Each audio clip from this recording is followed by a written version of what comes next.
আসসালামু আলাইকুম বন্ধুরা, এই গল্পের প্রথম সিজন আপলোড করা হয়েছিল। এখন এ টু জেড একসাথে করা হলো। এই ছোট লোক এদিকে আয়। একটা মেয়ের মুখে ছোট লাগ ডাকটা শুনে তার দিকে এগিয়ে গেলাম। জি, কিছু বলবেন? তুই যে আমার শরীরটা ময়লা করে দিলি, এখন তার কি হবে? আমি একবার বললাম তো, তাহলে কেন আমাকে এভাবে হয়রানি করতেছেন? ছোট লোকের বাচ্চা, তোর সাহস কি করে হয় আমার মুখের ওপর রাগ দেখিয়ে কথা বলার? আমি মেয়েটা থাপ্পড় খেয়ে নিচের দিকে তাকিয়ে রইলাম আর চোখ দিয়ে পানি ফেলতে লাগলাম। দেখছিস ইশরাত কি ঢং করছে? একটা থাপ্পড় খেয়ে কেঁদে দিয়েছি। নেকা কান্না করার জায়গা পাস না, তাই না? তুই জানিস আমি কে? আমি চুপ করে আছি। আমি হলাম এই কলেজের প্রিন্সিপালের মেয়ে, আর কোনো দিন আমাদের সাথে বেয়াদবি করলে তোকে টিসি দিয়ে বের করে দেব। প্লিজ আমাকে বের করবেন না। আমার মায়ের খুব শখ ছিল আমি যাতে এই কলেজটায় পড়ি। এই ছোট লোকের আবার শখ? তুই যে আমার শরীরটা ময়লা করেছিস তার কি হবে? আমি আন্তরিকভাবে দুঃখিত, আমি দেখে কাজটা করিনি। শুধু সরি বললে হবে না, তুই ক্যাম্পাসে সবার সামনে আমার কাছে মাফ চাইবি। আমি চুপ হয়ে আছি। ইতিমধ্যে ইসরাত আর অনেক স্টুডেন্টও জড়ো করে ফেলেছে। কি রে ইশরাত, কি বললো? শুনতে পাস নাই? পা ধরে মাপ চাবি এখন। আমি জানি যে ওদের অর্থ অনেক বেশি, আর আমার মায়ের স্বপ্ন এই কলেজে যাতে আমি পড়ি। যদি আমি ইসরাতের পা না ধরি তাহলে হয়তো আমি আমার মায়ের স্বপ্নটা পূরণ করতে পারবো না। তাই আমি সবার সামনে হাঁটু গেড়ে বসেই চোখের পানি পড়ার সাথে সাথেই ইসরাতের কাছে মাপ চাইতে লাগলাম। আমাকে মাফ করে দেন, আমার ভুল হয়ে গেছে। পুরো ক্যাম্পাসের ছেলে মেয়েদের মুখে হাসি আর জোকারের পাত্র হয়ে আছি আমি। কি রে ইশরাত, ওকে মাপ করে দে, বেচারা মাপ চেয়েছে তো। যা, তোকে মাফ করে দিলাম। এই বলে সে আমার বুকে লাথি মেরে চলে গেল, আর আমি লুটিয়ে পড়ি শত শত স্টুডেন্টের পায়ের কাছে। আমি মাটি থেকে উঠেই নিজের চোখটা মুছেই বাসস্থানের দিকে যেতে লাগলাম। আপনারা হয়তো ভাবছেন যে কেন ইসরাত আমার সাথে এমন করেছে, তাই না? তাহলে চলুন সম্পূর্ণ ঘটনাটা শোনাই। আজ কলেজে আমি নতুন আর প্রথম ক্লাস করব আজকে। একটা কাগজে কলেজের নিয়মকানুন আর এর বৈশিষ্ট্য লেখা ছিল। আমি সেগুলো পড়তে পড়তে গেট দিয়ে ঢুকতে যাব, ঠিক তখন আমি কিছু একটার সাথে ধাক্কা খেয়ে পড়ে যাই। তাকে দেখি যে একটা মেয়ে। সরি, আসলে আমি দেখতে পাইনি। সরি মানে? ধাক্কা দিয়ে আবার সরি বলছিস কাকে? আমি চুপ হয়ে আছি। ছোট লোক একটা, আমি তোকে পরে দেখাবো আমি কি জিনিস। এখন কাজ আছে দেখে বেঁচে গেলি। এই বলে ইসরাত হনহন করে চলে গেল। ইসরাতের থাপ্পড়ে আমি কোনো কষ্ট পাইনি, কারণ আমি আসলেই ছোট লোক। আমার গায়ের ড্রেসটা ছিল ময়লা, তাইও বুঝেছে যে আমি গরিব, যাকে সমাজ ছোট লোক নামে আখ্যায়িত করেছে। এটি হলো ইসরাতের আর আমার সাথে ঘটে যাওয়া ঘটনা। এইদিকে আমি চলে এলাম বস্তিতে, কারণ আমার বাবা মা নেই। থাকি একটা বস্তিতে। আমার নাম ইমন। জন্মের কয়েক মাস পরেই বাবা মারা যায়। আবার যখন আমি ইন্টারে পড়ি তখন আমার মা মারা যায়, হয়ে যায় ইতিম। নানা কষ্টের সাথে যুদ্ধ করে আমাকে বেঁচে থাকতে হয়। বস্তিতে ঢুকতেই রহমত চাচার সাথে দেখা হলো। আসসালামু আলাইকুম চাচা, কেমন আছেন? এই তো ভালো আছি। তা তোমার আজকের ক্লাসটা কেমন লাগছে? অনেক ভালো চাচা। আচ্ছা ঠিক আছে, তুই তোর ঘরে যা। হ্যাঁ, এতক্ষণ যার সাথে কথা বললাম তিনি আমার রক্তের সম্পর্কে কিছুই না, কিন্তু উনি রক্তের চেয়েও আপন। উনি আমাদের বস্তিতেই থাকেন, রিক্সা চালান আর কোনো রকম টেনে টুনে সংসার চালান। আমি আমার ঘরে গিয়ে হাত মুখ ধুয়ে খাবার না খেয়ে বস্তি থেকে একটু দূরে আমার মায়ের কবরের কাছে গেলাম। মায়ের কবরের সামনে হাঁটু গেড়ে বসেই অজরে কাঁদতে লাগলাম। মা, কিভাবে স্বার্থপরের মতো আমাকে এতিম করে একা একা শুয়েছ? তোমার কি আমার কথা একটাবারও মনে পড়ে না? আমি কি বেঁচে আছি নাকি মরে গেছি সেটা কি একটাবারও জানতে ইচ্ছা হয় না? খুব শান্তিতে তুমি শুয়ে আছো, আমি যে কিভাবে বেঁচে আছি সেটা একমাত্র আমিই জানি। মা, তোমার শখ ছিল না আমি একটা নামি দামি কলেজে পড়বো? জানো মা, তোমার সেই শখটা না পূরণ করতে পেরেছি। আমি একটা ভালো কলেজে পড়ার সুযোগ পেয়েছি। আমি তোমার স্বপ্নটা পূরণ করেছি। একবার এসে দেখে যাও মা, প্লিজ। একবার আমাকে দোয়া করো মা, আমি যাতে সকল বাধা উপেক্ষা করার মতো আল্লাহ আমাকে ক্ষমতা দেয়। জানো মা, আজ আমার পাতিলে কোনো খাবার নেই। তুমি চলে যাবার পর কবে পেট ভরে খেতে পেয়েছি সেটা আমার মনেই নেই। থাক, তবুও দোয়া করো আমাকে, যেন আমি খুব বড় হতে পারি। এগুলো বলছিলাম আর কাঁদছিলাম, এমন সময় পেছন থেকে কেউ আমার কাঁধে হাত রাখলো। আমি তাকিয়ে দেখি রহমত চাচা, আর ওনার চোখেও পানি। চাচা, আপনি এখানে? মায়ের কথা বুঝি খুব মনে পড়তেছে? আমি আর কোনো কথা না বলে চাচাকে জড়িয়ে ধরলাম আর কাঁদতে থাকলাম। আমি আল্লাহর কাছে কি অন্যায় করেছিলাম যে তিনি আমাকে এত বড় শাস্তি দিলেন? থাক বাবা, যা হয় আল্লাহর ইচ্ছেতেই হয়। আমি আছি না, বস্তির সবাই তোর মা বাবা। আমার কপালে বাবা মায়ের আদর জোটেনি, তাই তোমরাই আমার সব। এগুলো বলছি আর চাচাকে জড়িয়ে ধরে কান্না করতে লাগলাম। চাচাও কান্না করতে লাগলো। এই গাধা, চোখের পানি মুছে ফেল। আজকে মনে হয় কিছুই খাস নাই। না, খেয়েছি তো। তোর চোখ বলে দিচ্ছে তুই এখনো কিছু খাস নাই। আমি চুপ হয়ে আছি। চল, আমাদের সাথে আজকে খাবি। না না চাচা, আজকে না। না, তোকে আজকে যেতে হবে। চাচা আমাকে জোর করে তার ঘরে নিয়ে গেল, আর সবাই মিলে খাবার খাচ্ছে, আর তা থেকে আমাকে কিছুটা দিল। আমি বেশি না খেয়ে পেট ভরার কথা বলে চলে আসলাম। ঘরে এসে কিছুক্ষণ পড়তে লাগলাম। কিছুক্ষণ পর বস্তির এক লোক খবর দিল যে একটা কাজ করে দিতে হবে, তার বিনিময়ে কিছু পয়সা হবে। আমি আর দেরি না করেই কাজের জন্য ছুটে গেলাম। সেখানে গিয়ে ভারী ভারী মালামাল উপরে তুলতে লাগলাম। কাজ করতে করতে রাত হয়ে গেছে। কাজ শেষ করার পর তারা 500 টাকা দিল। টাকাটা পেয়ে এত খুশি হলাম যে মনে হয় আকাশের চাঁদটা হয়তো নেমে এসেছে। বস্তিতে এসে ঘরে ঢুকে ফ্রেশ হয়ে খাবার খেতে লাগলাম। খাবারগুলো কিনে আনলাম টাকা দিয়ে।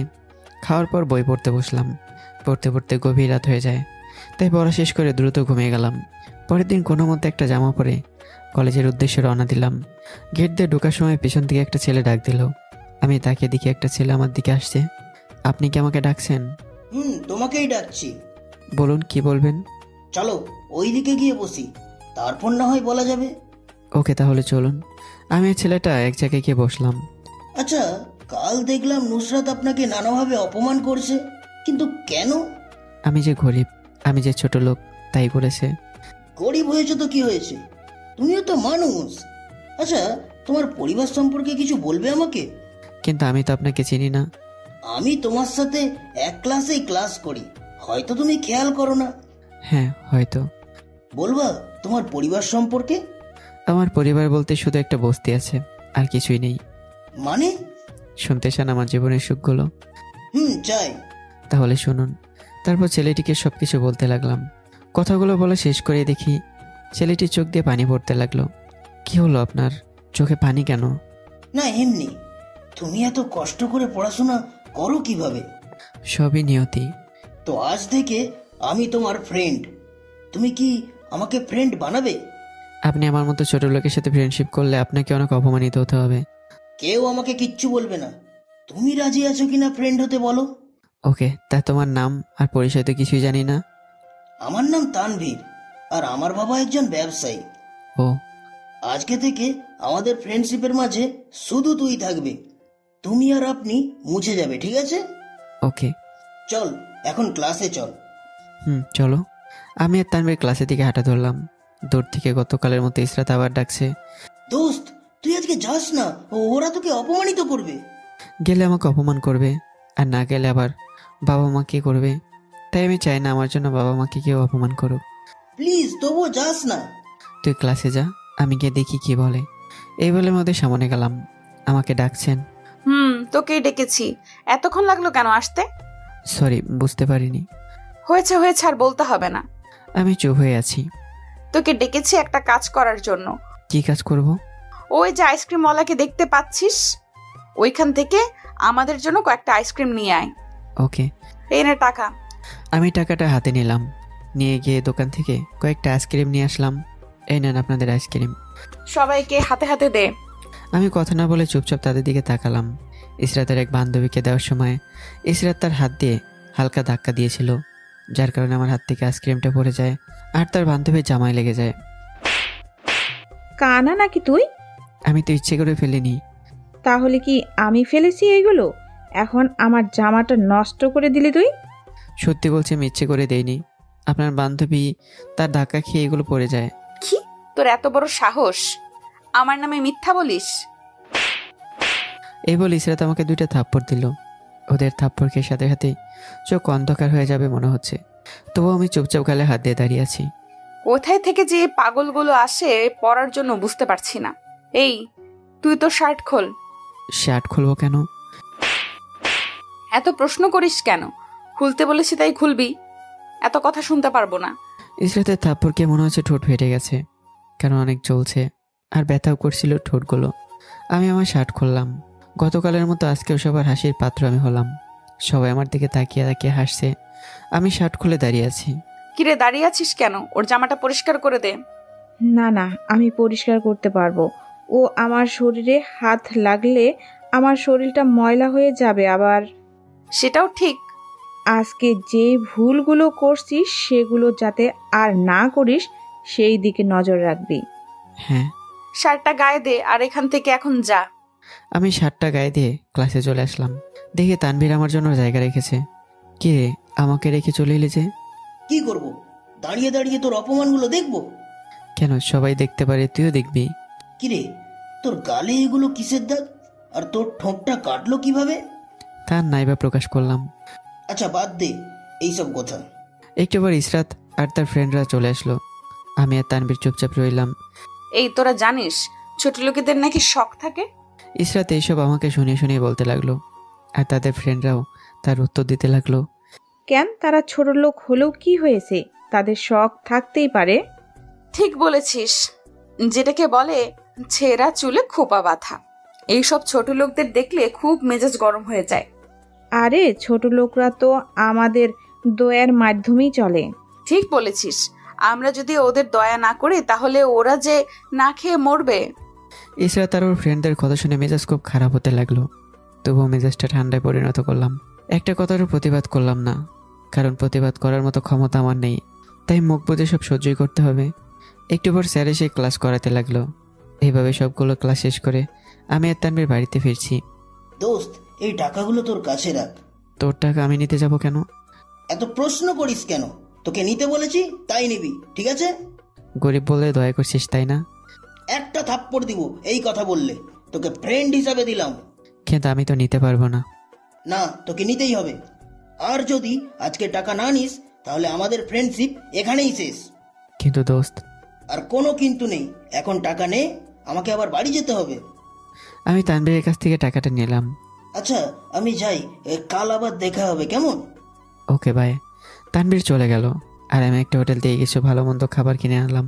অনেক দিন যাবৎ ভালো মন্দ খাই না, তাই আজকে শখ করে নিয়ে আসলাম। ঘরে এসে ফ্রেশ হয়ে রহমত চাচাকে ডাক দিলাম। কিরে, ডাক দিলি কেন? চাচা চলো, আজকে তুমি আমার সাথে খাবে। তুই খাবার পেলি কই? একটা ফ্রেন্ড টাকা দিয়েছিল, তাই সে টাকা দিয়ে খাবার নিয়ে আসলাম। না তুই খা, আমি পরে খাবো। আরে চলো তো। চাচাকে জোর করে ঘরে নিয়ে বসিয়ে দিলাম। তারপর দুজন মিলে খাবারগুলো খেতে লাগলাম। চাচা একটা কথা বলার ছিল। বল, কি বলবি? তুমি আমার পড়াশোনার দায়িত্ব নিয়েছো। তোমার ইনকাম দিয়ে ঠিকমতো তোমার সংসারই চলে না, তার সাথে তুমি আমারটা চালাও। তাই বলি কি, আমাকে একটা রিক্সার ব্যবস্থা করে দেবে? ধুর পাগল, আগে তুই পড়াশোনা শেষ কর। আমি তো এখনো মরে যাই নাই। দূর, কি বলো এইসব? তুই আগে পড়াশোনা কর, তারপর এইসব নিয়ে ভাবা যাবে। কিন্তু চাচা তোমার তো কষ্ট হচ্ছে। আমি কি তোকে বলছি যে আমার কষ্ট হচ্ছে? তুই এত চিন্তা করিস কেন? আমি ঠিক আছি। হ্যাঁ, চাচার সাথে একসাথে খাবার খেলাম। খাবার খাওয়ার পর বই নিয়ে পড়তে লাগলাম। পড়ার ফাঁকে ফাঁকে মানুষদের কাজ করে দিচ্ছি, এতে তারা খুশি মনে কিছু টাকাও দেয়। এতে আমার ভালোই দিনকাল কেটে যায়। এইভাবে আমার দিনটা কেটে গেল। আজকে মায়ের কবরের সামনে যেতে পারলাম না। আর পড়াশোনার জন্য এইভাবে সারাদিন কেটে যায়। রাতে শার্ট আর প্যান্টটা ধুয়ে দিলাম, কারণ আমার দুইটা শার্ট আর দুইটা প্যান্ট আছে। সকালে উঠে ফ্রেশ হয়ে কোনোরকম নাস্তা করে শার্ট পরে কলেজের উদ্দেশ্যে রওনা দিলাম। তানভীরের সাথে দেখা হয়ে গেল। এই নে, এইটা তোর জন্য। কি এইখানে? খুলে দেখ। আমি ওর হাত থেকে প্যাকেটটা নিয়ে খুলে দেখি একটা মোবাইল। তুই আমার জন্য মোবাইল এনেছিস কেন? তোর হাতটা খালি খালি লাগে, তাই এটা তোর জন্য নিয়ে আসলাম। কি দরকার ছিল এইগুলো আনার? তোকে রাখতে বলছি, তুই রাখবি। ওকে। আমি আর তানভীর ক্লাসের দিকে হাঁটা তুললাম। প্রতিদিনের মতো ইসরাতের চোখে এড়াইনি আমি। সে আমাকে ডাকতে লাগলো। না, তুই গেলে তোকে অপমান করবে, তুই থাক। তানভীর তবু আমার হাত ধরে ধরে সামনে নিয়ে গেল। ডাকলাম একজনকে আর আসলো দুইজন, যাকে বলে এক ঢিলে দুই পাখি মারা। কেন ডেকেছেন সেটা বলেন। আমি তো তোকে ডাকি নাই, ডেকেছি তো এই ছোট লোকটাকে। কার জোরে আপনি এত ক্ষমতা দেখাচ্ছেন বলুন? মুখ সামলিয়ে কথা বল। মুখ সামলিয়ে কথা বলতে ইমন শিখেছে, কিন্তু আমি না। তোর এত বড় সাহস যে তুই আমার মুখের উপরে কথা বলিস? তুই জানিস আমি কে? প্রিন্সিপালের মেয়ে হয়ে এত ভাব কিসের আপনার? যিনি প্রিন্সিপাল তার কোনো অহংকার নেই, আর যে মেয়ে তার শরীর ভরা কারেন্ট। তুই এত বড় কথা বললি আমাকে? ইসরাত যেই তানভীরকে থাপ্পড় দিতে যাবে, তানভীর ঠিক তখনই ওর হাত ধরে ফেলে। আমি তোকে পরে দেখিয়ে দেব কে তুই। আমার পরিচয় না হয় পরেই জানবেন, আর আশা করি ইমনকে অপমান করবেন না। আমি এতক্ষণ ওদের কথাগুলো শুনছিলাম, তাই এবার আমি কিছু না বললে খারাপ কিছু হয়ে যেতে পারে। তানভীর তুই ক্লাসে যা তো। ক্লাসে যাবো মানে? মানে এখানে না দাঁড়িয়ে ক্লাসে যা। তুই চল আমার সাথে। আসছি, তুই যা। কিন্তু কোনো কিন্তু না, তোকে যেতে বলেছি, তুই যা। তানভীর আর কিছু না বলে চলে গেল। দেখুন, আমি তানভীর হয়ে আপনার কাছে মাপ চাচ্ছি। ও হয়তো রাগের বসে কিছু বলে ফেলেছে, আপনারা কিছু মনে করবেন না। সব তোর জন্য হয়েছে। তোকে আজকে আমি বের করে দেবো কলেজ থেকে। প্লিজ আমাকে বের করবেন না, আমি আপনার দাস হয়ে থাকবো, তবুও আমাকে বের করবেন না। ইসরাতের পা ধরে কথাগুলো বললাম। ইসরাত আমাকে উঠিয়েই। তোর সাহস কি করে হয় আমাকে টাচ করার? আমি চুপ করে আছি। আজকে যে আমি কি করব সেটা আমিও জানি না। প্লিজ মাফ করে দিন। যা এখান থেকে, ছোট লোক একটা। আমাকে আর কিছু বলতে না দিয়ে ইসরাত চলে গেল। আমি আর তানভীর ক্লাসে এসে ক্লাস করতে লাগলাম। ক্লাসে সবাই আছে, কিন্তু ইসরাত নেই। এই ব্যাপারটা খেয়াল করেও তানভীরকে কিছু বললাম না। কিছুক্ষণ পর প্রিন্সিপাল স্যারের পিএ ক্লাসে আসলো। তোমাদের এখানে তানভীর কে? পিএর কথা শুনে তানভীর উঠে দাঁড়ালো আর বলল, আমার নাম তানভীর। কি হয়েছে? প্রিন্সিপাল স্যার আপনাকে ডাকছেন। ওকে, চলুন। পিএর সাথে তানভীর প্রিন্সিপাল স্যারের রুমে হাঁটা ধরল। এদিকে ক্লাসের ছেলেমেয়েরা বলাবলি করছে যে যাদের একবার প্রিন্সিপাল স্যার ডাকে তাকে নাকি একেবারের জন্য বহিষ্কার করে দেওয়া হয়। এই কথাগুলো শুনে আমার প্রাণ যেন বের হয়ে যাচ্ছে।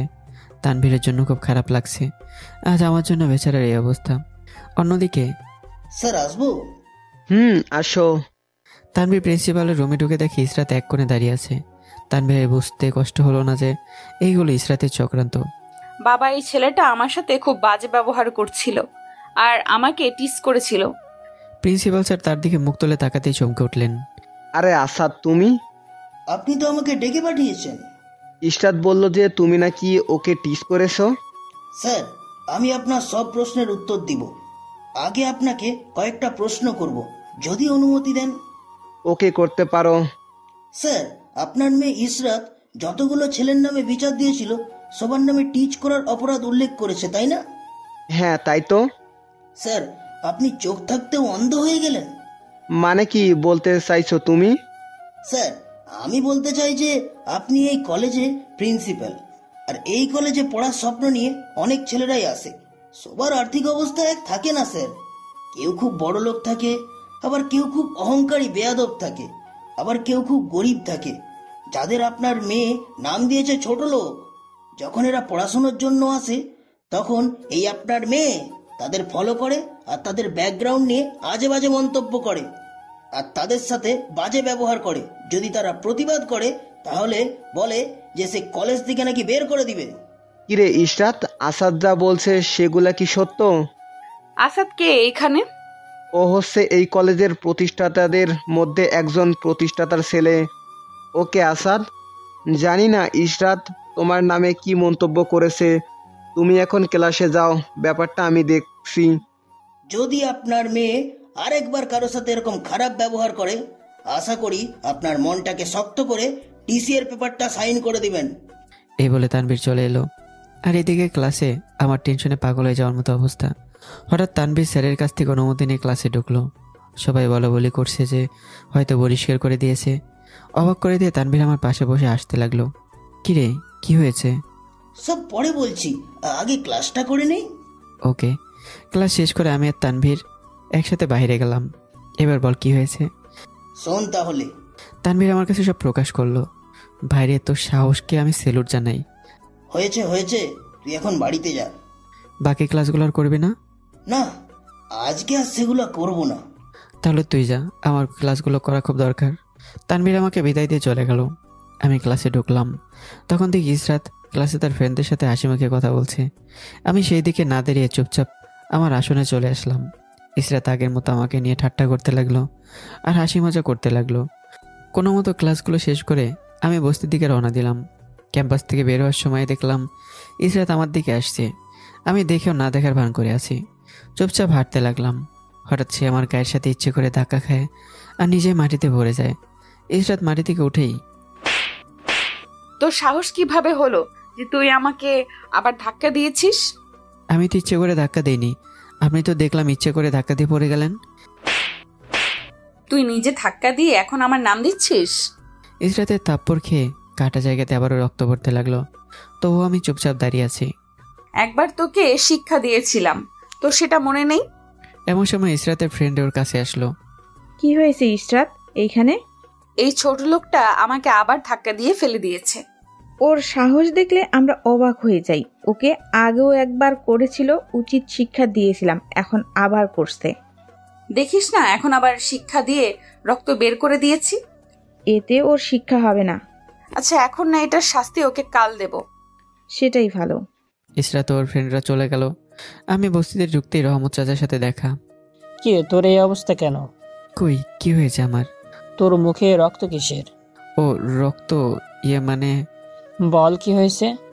ওই একটা গাড়ির সাথে হালকা ধাক্কা খেয়েছি, তাই এমন হয়েছে। দেখে সাবধানে হাঁটতে পারিস না?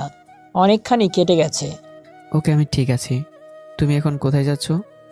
আর কই যাব, রিক্সা নিয়ে বের হব। ওকে, তুমি যাও। আমি আমার ঘরে এসে ফ্রেশ হয়ে খাবার খেতে গিয়ে খেতে পারলাম না, কারণ কাটা জায়গায় জ্বলছে, তাই না খেয়ে শুয়ে রইলাম। আর তানভীরের দেওয়া মোবাইলটা টিপতে লাগলাম। হঠাৎ তানভীর কল দিল। হ্যালো, কে বলছেন? ওই, আমি তানভীর বলছি। কিরে, তুই মোবাইলের ভিতর সিম কার্ড দিয়েছিলে নাকি? কেন? তুই দেখোস নাই? মাত্রই দেখলাম। কি করস এখন? শুয়ে আছি, আর কি করব। খাবার খেয়েছিস? হ্যাঁ, মাত্র খেলাম। ওকে ভাই, পরে কথা বলবো। মাত্র কল দিলি আবার কেটে দিবি? তোর খবর নেওয়ার জন্য কল দিয়েছি। কিছু বলবি তুই? না, কি বলবো। ওকে, বাই। বাই। কল কেটে দিয়ে একটু ঘুমানোর চেষ্টা করলাম। পেটে ক্ষুধার জ্বালায় ঘুম আসছে না, তাই উঠে ব্যথাকে উপেক্ষা করে কিছু খাবার খেয়ে নিলাম। খেয়ে ঘুমিয়ে গেলাম। বিকেলে ঘুম থেকে উঠে উজু করে মায়ের কবরের সামনে গিয়ে কবরটা জিয়ারত করে আসলাম। কিরে, কবর জিয়ারত করছিলি বুঝি? হ্যাঁ। তোর মায়ের দোয়া আর আমাদের ভালোবাসা তোর সাথে সবসময় ছিল, আর আছে, আর থাকবে। আজকে রিক্সা নিয়ে বের হলে না? গিয়েছিলাম, হঠাৎ করে শরীরটা খারাপ লাগছিল, তাই আজকে আর চালামো না। কেন, কি হয়েছে তোমার? মাথাটা ঘোরাচ্ছিল। এখন ঠিক আছে তো? এখন ঠিক আছি, আগের থেকে একটু ভালো আছি। বেশি খারাপ হলে রিক্সা চালানোর দরকার নেই। একটু পর রাত হয়ে যাইব, তুই এখন ঘরে গিয়ে পড়তে বস। ঘরে এসে পড়ার সময় একজন লোক বলে গেল একজনের বাসা পাল্টাচ্ছে, সেখানে কিছু লেবার লাগবে। আমি পড়া বন্ধ করে সেখানে গেলাম। গিয়ে তাদের মালামালগুলো এক জায়গা থেকে আরেক জায়গায় নিয়ে যেতে লাগলাম। কাজ করতে করতে রাত হয়ে গেল, তাই তারা আমাদেরকে রাতে খাবারও দিয়েছিল, আর সাথে কিছু পারিশ্রমিকও দিয়েছে। আমি সেইগুলো এনে ঘরে এক জায়গায় রেখে দিয়েছি। বই খুলে আবারও পড়তে লাগলাম। পড়া শেষ করতে করতে গভীর রাত হয়ে যায়, তাই দেরি না করে ঘুমিয়ে গেলাম। সকালে হালকা কিছু খেয়ে কলেজের উদ্দেশ্যে রওনা দিলাম। ক্যাম্পাসে আমি আর তানভীর হাঁটাহাঁটি করছি। এমন সময় ইসরাত ও তার ফ্রেন্ডরা আমাকে ডাকতে লাগলো। দেখছিস কতটা বেয়াদব, আর বেয়ায় হলে তোকে আবার ডাকে। তুই চুপ থাক। একবার আমাকে বাসা থেকে অপমান হয়েছিস, তাই আমি চাই না এই ব্যাপারে তুই নিজেকে আড়াল করে রাখবি। দোস্ত, ওরা তোকে এইভাবে অপমান করবে আর আমি নিজেকে আড়াল করে রাখবো? এটা আমার ব্যাপার, তুই এখন ক্লাসে যা, আমি দেখবো। না, আমি যাব না। যদি না যাস তাহলে এনে তোর মোবাইল লাগবে না, তোর সাথে আমার ফ্রেন্ডশিপ করা লাগবে না। এইভাবে বলতে পারলি? প্লিজ তুই ক্লাসে যা। তানভীর কিছু না বলে ক্লাসে চলে গেল। আমি ইসরাত আর তার ফ্রেন্ডদের সামনে গেলাম। হ্যাঁ বলুন। তোকে তানভীর কি বলেছিল? সেটা আপনাদের না জানলেও চলবে। দেখছিস ছোট লোকের কি তেজ কথার। সেটা তো দেখতেই পেলাম। কাল যে আমাকে ধাক্কা দিয়েছিলি তার কি হবে? আমাকে তো মেরেছেন, আর কি লাগবে আপনাদের? আচ্ছা, তোর কি লজ্জা শরম নেই? তোকে এত অপমান করি তবুও তুই এখানে পড়ে আছিস। আরে ও একবার বলেছিল না যে ছোট লোকের মায়ের নাকি শখ হয়েছে এই কলেজে পড়তে। দেখেছিস ওর শরীর থেকে কত গন্ধ বের হচ্ছে, বমি আসছে আমার। তুই ঠিক বলেছিস। দেখছিস না একটা শার্ট পরে বারবার কলেজে আসে। সেটাই, ওকে দেখলে আমার শরীরটা ঘিনঘিন করে। যা, তোকে আজকে কিছু করলাম না, তুই ক্লাসে যা। আমি মাথা নিচু করে ওদের সামনে থেকে চলে আসলাম। আর ভাবছি পৃথিবীতে বুঝি টাকাই সব। যার টাকা নেই সে বুঝি এতটাই অসহায়। মানুষের মাঝে কি মানবতা জিনিসটা হারিয়ে গেছে। আজ আমি ইতিম বলে সবার হাসির পাত্র। আমি আজ আমাকে সহ্য করতে হচ্ছে নানা অপমান। যদি আজ মা বেঁচে থাকতো, বাবা বেঁচে থাকতো, হয়তো এই দিন আমাকে দেখতে হতো না। মায়ের কথাটা ভাবতে চোখটা ভিজে উঠল। ভেজা চোখ নিয়ে ক্লাসে গেলাম। কিরে, কাঁদছিস কেন? আমি জানি ওরা তোকে এমন কথা বলেছে যে তোর বাবা মাকে স্মরণ করিয়েছে, তাই না? না, তা নয়। দোষ তোর ছিল, তুই গেলি কেন ওদের কাছে বলতো? না গেলে ওরা আমাকে প্রতিনিয়ত অপমান করবে। যাওয়ার পর কি অপমান না করে নাকি আদর করে? আচ্ছা বাদ দে। তানভীর আর কোনো কথা বললো না। কিছুক্ষণ পর ইসরাত ও তার ফ্রেন্ডগুলো ক্লাসে আসলো। আমি আর তানভীর চুপচাপ বসে আছি। ইসরাত আর তার ফ্রেন্ড আমাকে নিয়ে নানা বাজে কথা বলতে লাগলো। চল বাইরে যাই, এইখানে ভালো লাগছে না। হ্যাঁ চল। আমি আর তানভীর বাইরে গিয়ে 2 মিনিট ছিলাম। স্যার ক্লাসে ঢোকার কয়েক সেকেন্ড আগে আমরা ক্লাসে ঢুকলাম। আমি আর তানভীর ক্লাসগুলো করতে লাগলাম। কিছুক্ষণ পর ইসরাত দাঁড়িয়ে বলল, স্যার আমার একটা কথা বলার ছিল। বলো। স্যার আমার ব্যাগে টাকা ছিল কিছু, এখন সেগুলো নেই। সবাই এর কথা শুনে অবাক।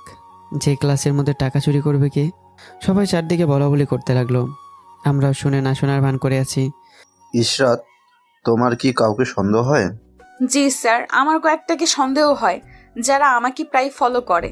ওকে, তুমি নিজে গিয়ে তার ব্যাগ সার্চ করো। ওকে। তারপর ইসরাত কয়েকটা ছেলে মেয়ের ব্যাগ চেক করলো। চেক করা শেষে ইসরাত আমাদের কাছে আসলো। তানভীর তোমার ব্যাগটা দাও। আপনি আমার ব্যাগ চেক করবেন কেন? আমি কি চুরি করেছি নাকি? যদি তুমি চুরি না করো তাহলে ব্যাগ দেখাতে সমস্যা কোথায়? তবু আপনাকে আমি আমার ব্যাগ দিব না। স্যার তানভীর ব্যাগ দেখাতে অস্বীকার করছে। কি হলো তানভীর? ওকে ওর কাজটা করতে দাও। Okay sir. তানভীর ইসরাতকে ব্যাগটা দিয়ে দিল। ইসরাত পুরো ব্যাগ চেক করলো কিন্তু টাকা পেল না। তানভীরের ব্যাগ চেক করার পর ইসরাত আমার ব্যাগটা চাইলো। এই তোর ব্যাগটা দে। আমি কোনো কথা না বলে ব্যাগটা দিয়ে দিলাম। ইসরাত আমার ব্যাগটা ভালো করে চেক করতে লাগলো। কিছুক্ষণ পর সে তার হাত আমার ব্যাগ থেকে বের করলো আর সাথে কিছু টাকাও বের করলো। এইটা দেখে সবাই আমার দিকে তাকিয়ে আছে। তানভীর আমার দিকে তাকিয়ে আছে। পুরো ক্লাসটা যেন নীরব হয়ে গেছে। স্যার আমি আমার টাকা এই চোরটার ব্যাগে পেয়েছি। ইসরাতের কথা আর আমার ব্যাগ থেকে টাকা বের করার দৃশ্য দেখে আমি পুরোই যেন অবশ হয়ে যাই। আমার মুখ দিয়ে কথাই বের হচ্ছে না। স্যার বিশ্বাস করেন, আমি আর টাকা চুরি করিনি। সি ইমনসি, আমি তোমাকে এত ভালো জানতাম আর তুমি কি না? আজ আমার সত্যি খারাপ লাগছে যে আমার ছাত্র এই কাজ করতে পারে। প্লিজ স্যার একবার বিশ্বাস করেন, আমি আর টাকা চুরি করিনি। ওকে, তুমি বসো। আর স্টুডেন্ট, এটা আমাদের ক্লাসের ঘটনা, তাই এইটা যাতে বাইরে না ছড়ায় সেদিক খেয়াল রাখবা। স্যার নিজে ক্লাস করাতে লাগলো আর আমি টিপে টিপে চোখের পানি ফেলছি আর ভাবছি আজ আমি সবার সামনে চোর হয়ে গেলাম, অথচ এই টাকা আমি টাচও করিনি। আমি জানি কেউ আমার কথা বিশ্বাস করবে না, কারণ আজ আমি সবার সামনে চোর হয়ে গেলাম। এগুলো ভাবছি আর চোখের পানি ফেলছি। এখনও অনেকে আমাকে নিয়ে নানান কথা বলছে।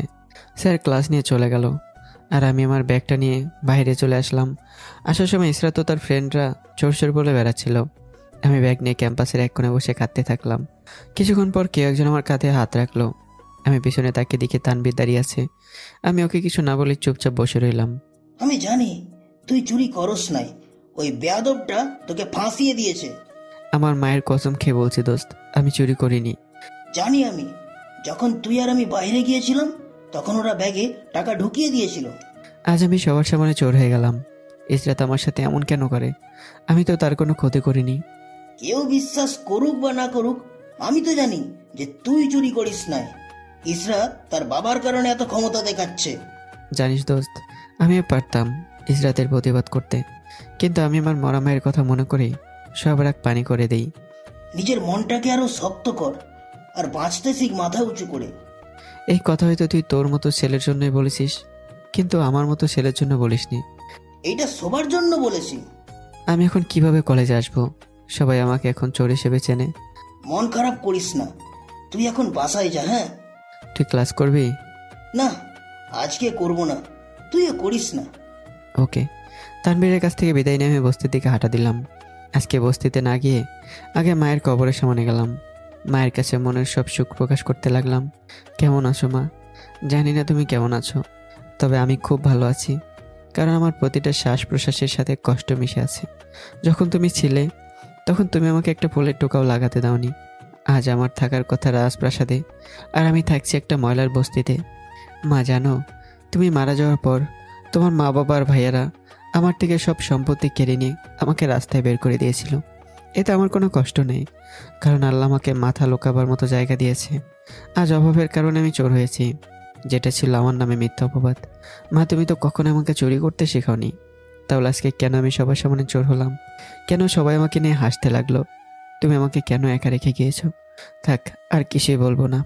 আল্লাহ যাতে তোমাকে জান্নাতুল ফেরদৌস নাসিব করে, সেই দোয়াই করি। এই বলে মায়ের কবর ধরে কাঁদতে লাগলাম। এভাবে কতক্ষণ কেঁদেছিলাম মনে নেই। কবরের কাছ থেকে উঠে মাকে বিদায় দিয়ে বস্তির গলিতে ঢুকতেই চাপা কান্না বেশি আসতে লাগলো। ভালো করে আওয়াজটা খেয়াল করলাম। আওয়াজটা রহমত চাচার ঘর থেকে আসছে, তাই দেখার জন্য রহমত চাচার ঘরে ঢুকলাম। দেখি চাচা বিছানায় মুমূর্ষ হয়ে শুয়ে আছে, আর চাচি আর তার ছেলেমেয়েরা কাঁদছে। এইটা দেখে আমি দ্রুত চাচার কাছে গেলাম। চাচার অবস্থা দেখে আমার চোখ দিয়ে পানি পড়তে লাগলো। কি হয়েছে চাচার? তোর চাচা কাল বলেছিল তোর নাকি শরীর খারাপ, আর আজকে হঠাৎ করেই জ্বর আসলো। আমি চাচার শরীরটা ধরে চমকে উঠলাম। চাচার শরীর তো জ্বরে পড়ে যাচ্ছিল। চাচাকে একটা হাসপাতালে নিতে হবে। আমার কাছে তো কোনো টাকা নেই বাবা, কিভাবে নিব? সেটা নিয়ে আপনাকে ভাবতে হবে না। আগে বলুন চাচা রিক্সাটা কোথায়? ওই 2 নম্বর গলিতে রাখা আছে। ওকে, আমি রিক্সা নিয়ে আসছি, আপনি চাচাকে একটু টেনে তুলুন। আমি ব্যাগটা রেখে রিক্সাটা নিয়ে আসলাম, আর চাচাকে রিক্সায় বসে একটা ছোট হাসপাতালে নিয়ে গেলাম। এখানকার ডাক্তাররা তাদের চিকিৎসা চালিয়ে যাচ্ছে। চাচাকে একটা ইঞ্জেকশন দিয়ে রেখেছে। আমি চাচিকে চাচার পাশে বসিয়ে দিলাম। দুপুরে তো মনে হয় কিছুই খাননি। খেয়েছি আমরা সবাই, তুই তো খাস নাই। তোমাদের মুখ দেখে বোঝা যাচ্ছে যে তোমরা কিছু খেয়েছো কিনা। আপনারা চাচার কাছে থাকেন, আমি আসছি। আমি বাইরে গিয়ে ওদের জন্য খাবার কিনে আনলাম। চাচি, আপনি আর আপু মিলা খাবারটা খেয়ে নিন। তুই খেয়েছিস তো? হ্যাঁ, আমি পেট পুরে বাইরে থেকে খেয়ে এসেছি। আর এই নাম্বারটা রাখেন, এটা আমার নাম্বার। কিছু দরকার হলে ফোন করে বলবেন। কেন, তুই কই যাচ্ছিস? সেটা আপনার জানতে হবে না, আপনি শুধু চাচার খেয়ালটা রাখবেন। আচ্ছা। আমি বাইরে একটা নিরিবিলি জায়গায় আসলাম আর ভাবতে লাগলাম, আর সারাদিন পেট পুরে কিছুই খাইনি। চাচার মেডিসিন আর খাবারের পিছনে সব টাকা খরচ হয়ে গেল। এখন কি করব? মাথায় কিছুই ঢুকছে না। কোত্থেকে টাকা জোগাড় করব কিছুই বুঝতে পারছি না। আচ্ছা, চাচা রিক্সাটা চালালে তো কিছু টাকা জোগাড় হবে। তাই 7-5 না ভেবে চাচা রিক্সাটা নিয়ে বেরিয়ে পড়লাম। সারাদিন রিক্সা চালালাম। রাতে বাইরে অল্প কিছু খেয়ে ওদের জন্য কিছু খাবার নিলাম। চাচার কেবিনে গিয়ে দেখলাম চাচার জ্ঞান ফিরেছে। চাচা, আপনার এখন কেমন লাগছে? ভালো লাগছে, কিন্তু তুই কোথায় গিয়েছিলি? গিয়েছিলাম একটু বাইরে। আমার জন্য এত কষ্ট কেন করতে গেলি? কি পাগলের মতো বলছো? আমি এবার কিসের কষ্ট করলাম? তুই আজ সারাদিন খাবার খেয়েছিস? হ্যাঁ, মাত্রই খেলাম, আর আপনাদের জন্য নিয়ে আসলাম। তুই টাকা পেলি কোথা থেকে? মানে বল, কোথায় পেলি? তোমার রিক্সা চালিয়েছিলাম সারাদিন। তুই রিক্সা চালিয়ে আমার জন্য এসব করেছিস? এই বলেই চাচা কেঁদে দেয়, সাথে আমিও কাঁদতে থাকি। বাচ্চাদের মতো কাঁদছেন কেন? কান্না থামান। দেখেছো এই ছেলে আমার জন্য কি কি করেছে? এখন বেশি কথা না বলে চুপচাপ খেয়ে নিন, আমাকে আবার বস্তিতে ফিরতে হবে। ওকে, তুই গিয়ে পড়তে বস। হ্যাঁ, কোনো সমস্যা হলে আমাকে জানাবেন। আচ্ছা, জানাবো। তারপর আমি চলে এলাম বস্তিতে, আর কিছু টাকা চাচার হাতে দিয়ে আসলাম। বলা তো যায় না কখন দরকার পড়ে যায়। বস্তিতে সেই ঘরে ঢুকে পড়লাম। আর সারাদিন কাজ করতে করতে পড়ার দিকে মনই দেওয়া হয়নি। তাই পড়া শেষ করতে করতে রাত প্রায় পেরিয়ে যায়। পড়া থেকে উঠে আর ঘুমালাম না, হালকা রেস্ট নিলাম। সকাল উঠে না খেয়েই কলেজে চলে আসলাম। কেন জানি না আজ কলেজে যেতে মন টানছে না, কারণ আমি যে সবার কাছে চোর হয়ে গেলাম। লজ্জার কারণে ক্যাম্পাসে আড্ডা দিলাম না। আমি আর তানভীর ক্লাসে চলে গেলাম। কেউ আমার দিকে তেমনভাবে তাকাচ্ছে না, কেউ আমাকে নিয়ে কোনো মন্তব্য করলো না। আমি ক্লাসে এসেই তানভীরের সাথে কথা বলতে থাকলাম। এমন সময় ইসরাত আর তার বান্ধবীরা রুমে ঢুকলো। আমি আর তানভীর কথা চালিয়ে গেলাম। দেখেছিস, চোর চুরি করে আবার কলেজে আসে। সেটাই তো দেখতে পারছি। চোরের লজ্জা শরম নেই। ঠিক বলেছিস, আমি হলে কবেই কলেজ ছেড়ে চলে যেতাম। আর চোর চুরি করেও কলেজে আসে। ওদের কথা এত কষ্ট লাগলো যে চোখের অবাধ্য পানি আর নিয়ন্ত্রণে থাকলো না, টপ টপ করে বেরিয়ে পড়তে লাগলো। আমার কাছে মনে হচ্ছে এগুলো পানি পড়ছে না, বরং আমার বুকের ভেতর লুকিয়ে থাকা কষ্টগুলো পানিতে পরিণত হয়ে বেরোচ্ছে। শুনেছি ছোট লোকেরা নাকি পরিশ্রম করে খায়, তাহলে আবার চুরি শিখলো কবে থেকে? যখন তারা কোনো কাজ পায় না, তখন কিভাবে চুরি করবে আবার কিভাবে ছিনতাই করবে সেটা নিয়ে ভাবতে থাকে। যা বলেছিস। ওদের কথাগুলো আমার কাছে বিষাক্ত সূচের মতো লাগছে, যেটা আমার কলিজাটা ছেদ করে দিয়ে চলেছে। যদি ওদের মতো ছোট লোকের এতই টাকার প্রয়োজন হয় তাহলে আমাদের কাছে আসতে পারে, আমরা তাদের ভিক্ষা দিয়ে দিব। তাও যেন তারা চুরি না করে। আমি আর সহ্য করতে না পেরে ক্লাস থেকে বেরিয়ে গেলাম। বেরিয়ে ওয়াশরুমে গিয়ে চোখে পানি দিতে লাগলাম। কিরে, চোখের জল লুকানোর চেষ্টা করছিস? তাছাড়া আর উপায় কই বল? দোস্ত, একদিন তুই দেখবি ইসরাত তার সব ভুল বুঝতে পারবে, আর সেই দিন সে মাপ চাইবে তোর কাছে। দরকার নেই আমার কাছে মাপ চাওয়ার, শুধু আমাকে অপমান করে ছেড়ে দিলেই হবে। আমার আর কিচ্ছু লাগবে না।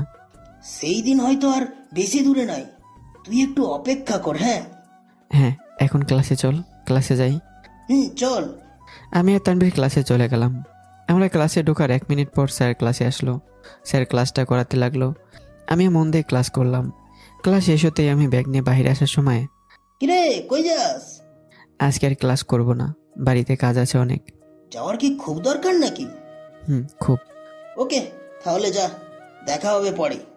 Okay bye. আমি ক্লাস না করে চলে আসলাম। ব্যাগটা রেখে চাচা রিক্সা নিয়ে বের হলাম। সারাদিন রিক্সা চালাই, সকালেও কিছু খাইনি, আবার দুপুরে কিছু না খেয়ে রিক্সা চালালাম। যে টাকাগুলো ইনকাম করেছি আজকে, সেগুলো দিয়ে কিছু খাবার আমি চাচা চাষিদের জন্য নিয়ে গেলাম, আর আমি হালকা কিছু খেলাম। তবুও পেট খিদায় চুচু করছে। আমি হাসপাতালে চাচার কেবিনে যেতেই, কিরে তুই এসেছিস? হ্যাঁ এই নেন, খাবারগুলো খেয়ে নেন, আর মেডিসিন ঠিকঠাক মতো খাবেন। তুই থাকলে আমার অসুখ এমনিতেই ভালো হয়ে যাবে। তা বললে তো হবে না। আর চাচি এই নেন, কাল যদি চাচাকে বাড়ি নিয়ে যেতে পারি তাহলে টাকাগুলো লাগবে। এই বলে আমি চাচির হাতে কিছু টাকা দিলাম। আমার কাছে রাখার কি দরকার, তোর কাছেই থাক বরং। না না, আমার কাছে থাকলে খরচ হয়ে যাবে, তার চেয়ে ভালো আপনিই রাখেন। চাচি আর কোনো কথা না বলে টাকাটা রেখে দিল। তোর বুঝি খুব কষ্ট হচ্ছে তাই না? না, আমার কোনো কষ্ট হচ্ছে না। আপনাদের দোয়া থাকলে আমার কোনো কষ্ট হবে না।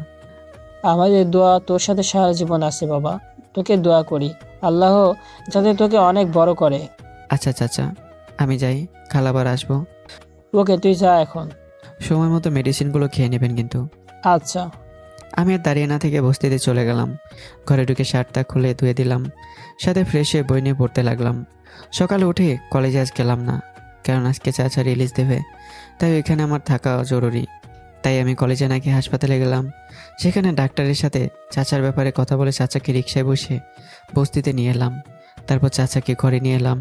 চাচা যা লাগবে আমাকে বলবেন, আমি যাই রিক্সা নিয়ে। তুই আজকে রিক্সা চালাস না? তোকে রিক্সায় মানায় না। না মানালেও যে মানাতে হবে, কিছু করার নেই। কিন্তু বাবা। আপনি বেশি কথা বলেন, শরীর ভালো না তাই শুয়ে থাকেন। আমি আমার মতো কাজ করে আসছি। চাচার কোনো কথা বলেনি। আমি চাচাকে রেখে রিক্সা নিয়ে বেরিয়ে পড়লাম। দুপুরে কিছু খেয়ে নিলাম। খাওয়ার পর আবার রিক্সা চালাতে লাগলাম।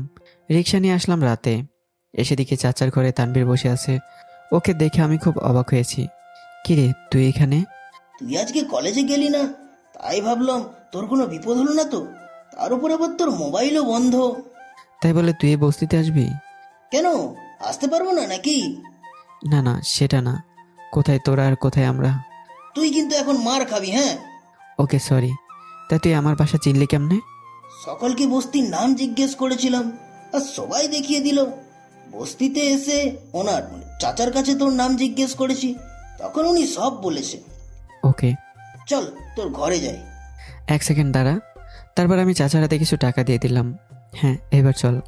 তারপর আমি তানভীরকে নিয়ে গেলাম আমার ঘরে। জানি তোর আমার ঘরে থাকতে খুব কষ্ট হবে। কেন, আমার কাছে তো ভালোই লাগছে। থাক, আর বছর বলতে হবে না। হঠাৎ করে তানভীর আমাকে জড়িয়ে ধরলো আর কেঁদেই দিল। কিরে তুই কাঁদছিস কেন? আর তোর কি হয়েছে? দোস্ত, তুই কষ্ট করে লেখাপড়া করিস তা জানা ছিল, কিন্তু এত কষ্ট যে করিস তা আমার জানা ছিল না রে। হয়েছে হয়েছে, এবার কান্না বন্ধ কর। তুই কিভাবে পড়াশোনা করিস, আবার রিক্সাও চালাস, আবার ওদের খেয়াল রাখিস। কি করব, সবই কপাল। আমি তেমন ছিলাম না, পরিস্থিতি আমাকে সেই রকম বানিয়েছে। এই নে, এখানে কিছু টাকা আছে, এইগুলা তুই রাখ প্লিজ।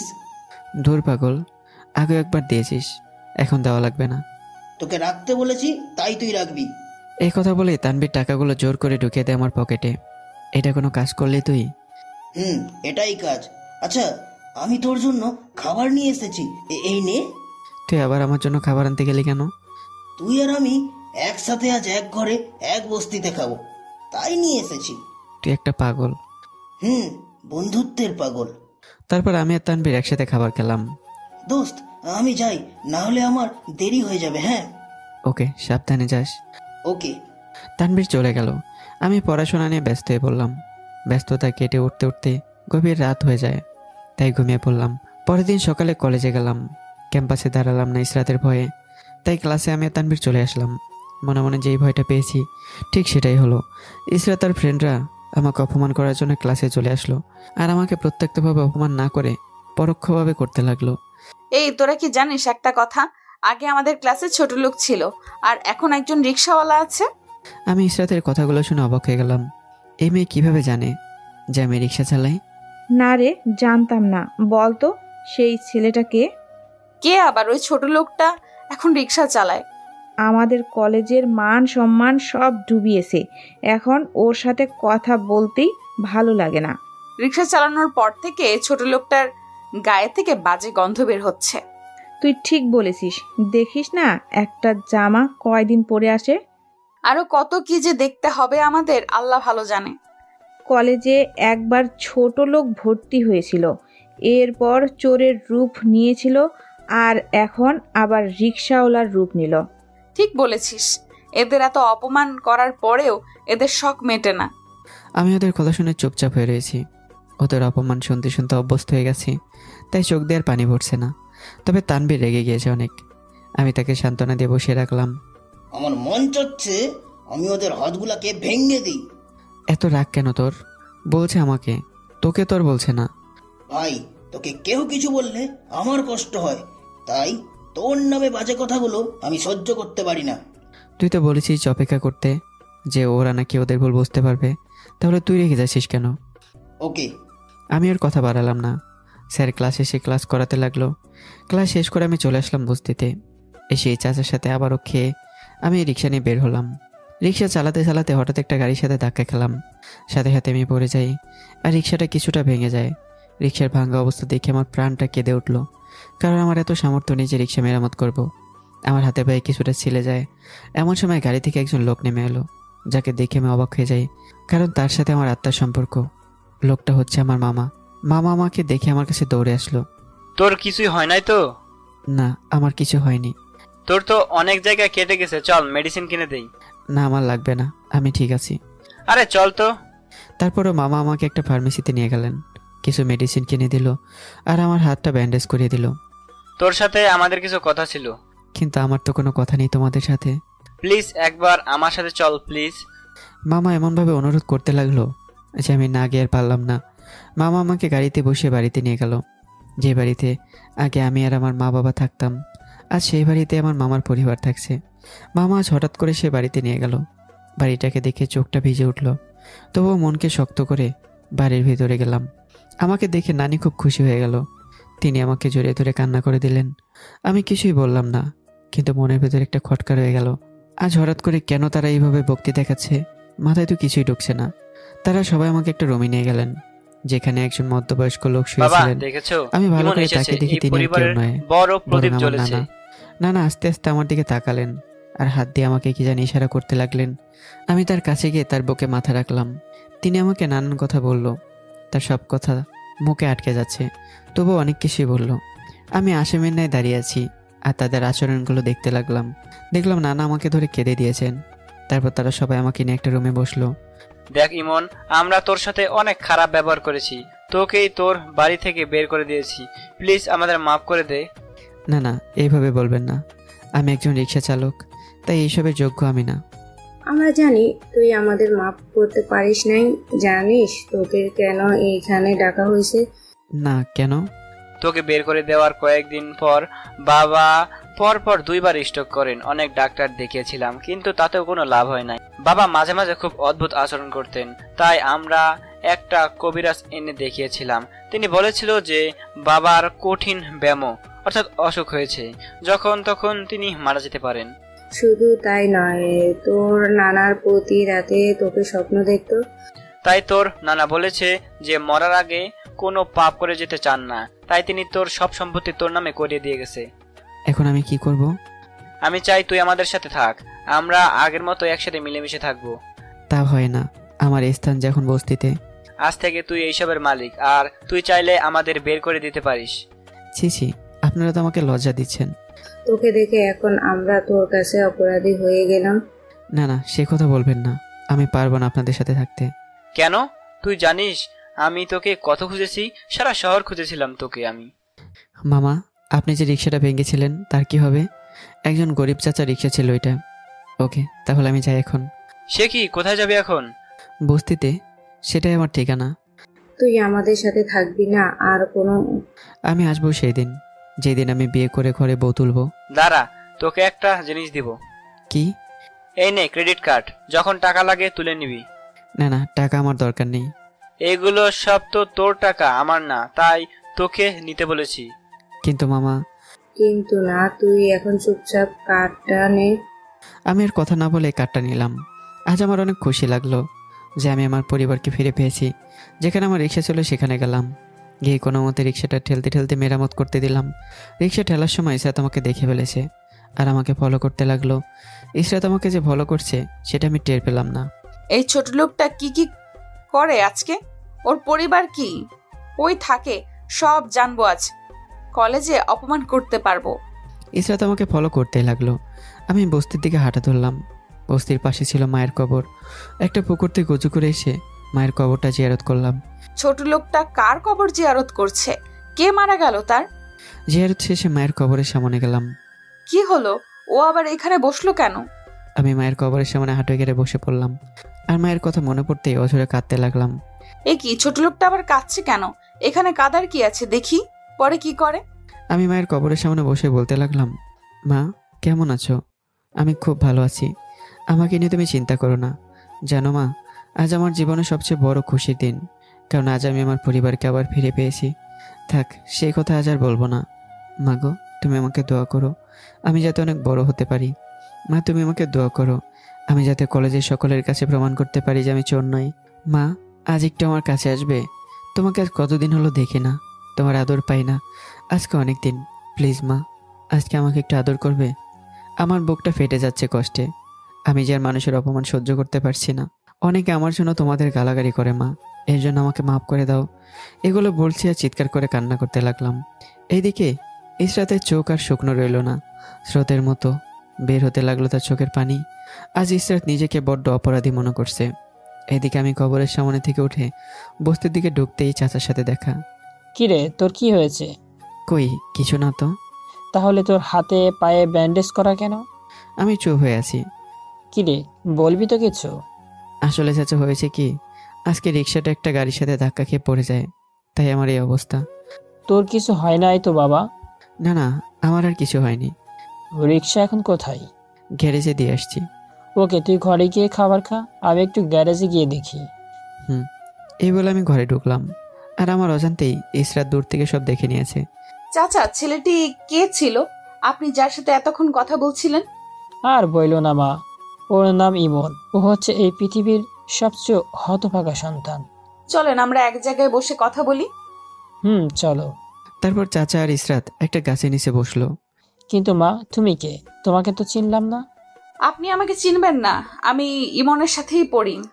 ও, তা আমার কাছে কি জানতে চাও? ইমনের পরিবার কে, সে কি করে, এইসব বলেন। ইমনের পরিবার বলতে এই বস্তি তার পরিবার। মানে জন্মের কয়েক মাস পর ছেলেটার বাবা মারা যায়, তারপর কয়েকদিন আগে ওর মা মারা যায় একটা দুর্ঘটনায়। তাহলে ও কিভাবে নিজের পড়াশোনার খরচ দেয়? ওকে দেখে আমার খুব মায়া হয়েছিল, তাই আমি ওর দায়িত্ব নিয়েছি। এই বস্তির মানুষ ওকে কিছু খেতে দিলে ও খায়, নাইলে না খেয়ে সারাদিন কাটিয়ে দেয়। এইসব কথা শুনে ইসরাতের চোখ দিয়ে পানি পড়ে যায়। কি হলো মা, তুমি কাঁদছো কেন? কই না তো। ইসরাত জায়গাটি ছেড়ে দিল, কিন্তু ছেড়ে দিতে পারলো না হাজারো অনুতপ্ত হওয়ার কষ্ট। রাস্তা দিয়ে হাঁটছে আর ভাবছে যে কিভাবে এত খারাপ ব্যবহার করলাম আমি ইমনের সাথে। দিনের পর দিন আমি ছেলেটাকে ছোট লোক বলে অপমান করলাম, পুরো কলেজের সামনে তাকে চোর বানিয়ে দিলাম। ওকে অনেক কথা বলে অপমান করেছি। জানি না আমি ওর কাছ থেকে মাপ পাবো কিনা, তবে আমি ওর কাছে মাপ চাইবো। আর কোনোদিন ওকে অপমান করবো না। না, ছি, আমি এতটা নিচে নামলাম কি করে যে একটা ইতিম ছেলেকে এইভাবে সমাজের কাছে ছোট করে দিলাম। আজ আমি ইমনের কাছে অপরাধী, নিজের কাছে অপরাধী। ইমন আমাকে ক্ষমা করলো, আমি যে নিজেকে ক্ষমা করতে পারবো না। এইসব ভাবতে ভাবতে বাসার দিকে যেতে লাগলো ইসরাত। এদিকে আমি চাচা রিক্সা ভাঙার কারণে টেনশন করতে লাগলাম। টেনশনের কারণে ঠিকমতো খাওয়াটাই হলো না। এইভাবে কেটে গেল সারাটা দিন। রাতে দরজা আটকিয়ে পড়তে বসলাম আর দরজা আটকিয়ে কান্না করে দিল। এই ভেবে যে সে একটা এতিম ছেলের উপর এতদিন অত্যাচার করলো, অথচ আমার বাবা মা নেই, তার পরিবারও নেই, বেচারা ঠিকমতো 3 বেলা খাবারও খেতে পারে না। এইসব ভাবছে নিজের ভুলের জন্য কাঁদছে। এইদিকে আমি পড়া শেষ করে চাচার সাথে দুমুঠো ডাল ভাত খেয়ে নিজের ঘরে চলে আসলাম। পরের দিন ক্যাম্পাসে তানবীরের সাথে হাঁটতে লাগলাম। ভেবেছিলাম থাপ্পড়টা আমার গালে পড়েছে, পরে দেখি না, আমার গালে মারেনি, ইসরা তার বান্ধবীর গালে মেরেছে, যেটা দেখে সবাই অবাক। সব থেকে বেশি অবাক হয়েছে তার বান্ধবী। ইসরাতের বান্ধবী আর আমি রীতিমতো অবাক হয়ে দাঁড়িয়ে রইলাম। আজকে ইসরাতের হলো কি, নাকি এটা তাদের নতুন কোনো চাল? ইসরাত হঠাৎ করে আমার দিকে মায়াবী দৃষ্টিতে তাকালো। আমি চোখটা নামিয়ে ফেলি। ইসরাতের বান্ধবীরা আমার কাছে মাপ চাইতে লাগলো। আমি ইসরাতের কাণ্ড থেকে হা হয়ে দাঁড়িয়ে রইলাম। দিয়েছি। হঠাৎ ইসরাত আমার হাতটা ধরে আরেক জায়গায় নিয়ে গেল। ওর প্রতিটা কাজ আমাকে অবাক করেছে। ও আমাকে একটা নিরিবিলি জায়গায় আনলো। ইমন, আমি তোমার সাথে এতদিন অনেক খারাপ ব্যবহার করেছি, তোমাকে অপমান করেছি অনেক, সবার সামনে থাপ্পড় দিয়েছিলাম, পুরো কলেজে তোমাকে চোর বানিয়ে দিয়েছিলাম। প্লিজ তুমি আমাকে মাফ করে দাও। আমি ইসরাতের সাথে কি কথা বলবো, এতটাই অবাক হলাম যে আমার মুখ দিয়ে কথাই বেরোচ্ছে না। নাকি আমি স্বপ্ন দেখতে লাগলাম? না না, আপনি আমার কাছে মাপ চাচ্ছেন কেন? আমার কারো প্রতি কোনো রাগ নেই। সত্যি আপনার উপর আমার সব রাগ অভিমান এখন চলে গেছে। আপনি যে আপনার ভুল বুঝতে পেরেছেন এটাই অনেক। তার জন্য আমি অনেক খুশি। পেছন থেকে ইসরাত অনেক ডেকেছে, কিন্তু আমি শুনেও না শোনার ভান করে চলে এসেছি। ক্লাসে এসে তানভীরের সাথে বসলাম। আমি চুপ করে আছি। একটা জিনিস খুব ভাবাচ্ছে আমাকে, ইসরাতের এত পরিবর্তন কিভাবে আসলো? কিভাবে বুঝলি? ইসরাতের চোখের দিকে তাকিয়ে বুঝলাম ওর চোখে এবার হয়তো কোনো মিথ্যার ছাপ নেই। ওকে, এইসব নিয়ে পরে কথা বলবো, এখন ক্লাস করি। হ্যাঁ সেটাই। একটু পর ইসরাত ও তার ফ্রেন্ডরা ক্লাসে ঢুকলো। আমাকে নিয়ে আর কোনো রসিকতা করলো না। আমি আমার মতো ক্লাসগুলো করতে লাগলাম। আমি আর তানভীর সবগুলো ক্লাস করলাম। ক্লাস করে আমি আর তানভীর ক্যাম্পাসের দিকে হাঁটা ধরছি। হঠাৎ ইসরাত কোত্থেকে যেন আসলো। প্লিজ ইমন, আমাকে মাফ করে দাও। আপনি আবার কেন আসলেন আমার কাছে? একটা বার কি আমার মাফ করা যায় না? যেই ব্যবহার আপনি তানভীরের সাথে করেছেন সেটার জন্য কি আপনি মাপ পাওয়ার যোগ্য? ইসরাত কিছু বলতে যাবে, ঠিক তখনই তানভীর আমার হাত ধরে টানতে টানতে বাইরে নিয়ে আসলো। কিরে, এইখানে আনলি কেন? ওই মেয়ে যাতে তোর কাছ থেকে দূরে দূরে থাকে তাই নিয়ে আসলাম। আচ্ছা আমি যাই তাহলে। ওকে, সাবধানে যা। আমি বস্তির দিকে রওনা দিলাম। রাস্তা দিয়ে হাঁটছি আর ইসরাতের কথা ভাবছি। আচ্ছা, ইসরাত হঠাৎ করে এতটা পরিবর্তন কি করে হলো? ও তো আমাকে ঘৃণা করতো, তাহলে ওর মধ্যে এত পরিবর্তন কিভাবে আসলো? ইসরাতের চোখ বলে দিচ্ছে যে সে খুব অনুতপ্ত। ইসরাতের কথা ভাবতে ভাবতে আমি বস্তিতে এসে পড়লাম। ঘরে এসে ফ্রেশ হয়েই ঘরে থাকা কিছু শুকনো খাবার খেয়ে নিলাম। কিছুক্ষণ পর চাচা ঘরে ঢুকলো। আরে চাচা, আপনি আমার ঘরে? কেন, আসতে পারি না নাকি? আরে দূর, কি বলছেন আপনি? আপনি আসবেন না তো কে আসবে? বাবা, তোর সাথে একজন দেখা করতে আসছে। কে আসছে? সেটা তুই নে। কই মা, তুমি ভিতরে আসো। হঠাৎ একটা মেয়ে আমার সামনে আসলো। মেয়েটার দিকে তাকিয়ে আমি হা হয়ে রইলাম, কারণ আমাদের সামনে ইসরাত দাঁড়িয়ে আছে। চাচা, এই মেয়ে এখানে কিভাবে আসছে? এই মেয়ে তো আগেও একবার এসেছিল। হুম। আচ্ছা তোরা কথা বল, আমি বাইরে যাচ্ছি। খুব অবাক হচ্ছ আমাকে এখানে দেখে, তাই না? আপনি আমার বস্তিটা চিনলেন কিভাবে? আর আপনি আমার বস্তিতে আগে এসেছিলেন? আগে একবার তোমাকে রিক্সা নিয়ে বস্তিতে আসার সময় তোমাকে দেখেছিলাম, তাই তোমার পেছন পেছন এসেছিলাম। ও, তা আজকে আবার কেন আসলেন? আমি প্রায় এখানে আসি। তা কেন আসেন এইখানে? এইখানে একজন মায়ের কবরের কাছে আসি, যিনি তোমার মতো একজন উদার মন আর পরোপকারী ছেলের জন্ম দিয়েছিল।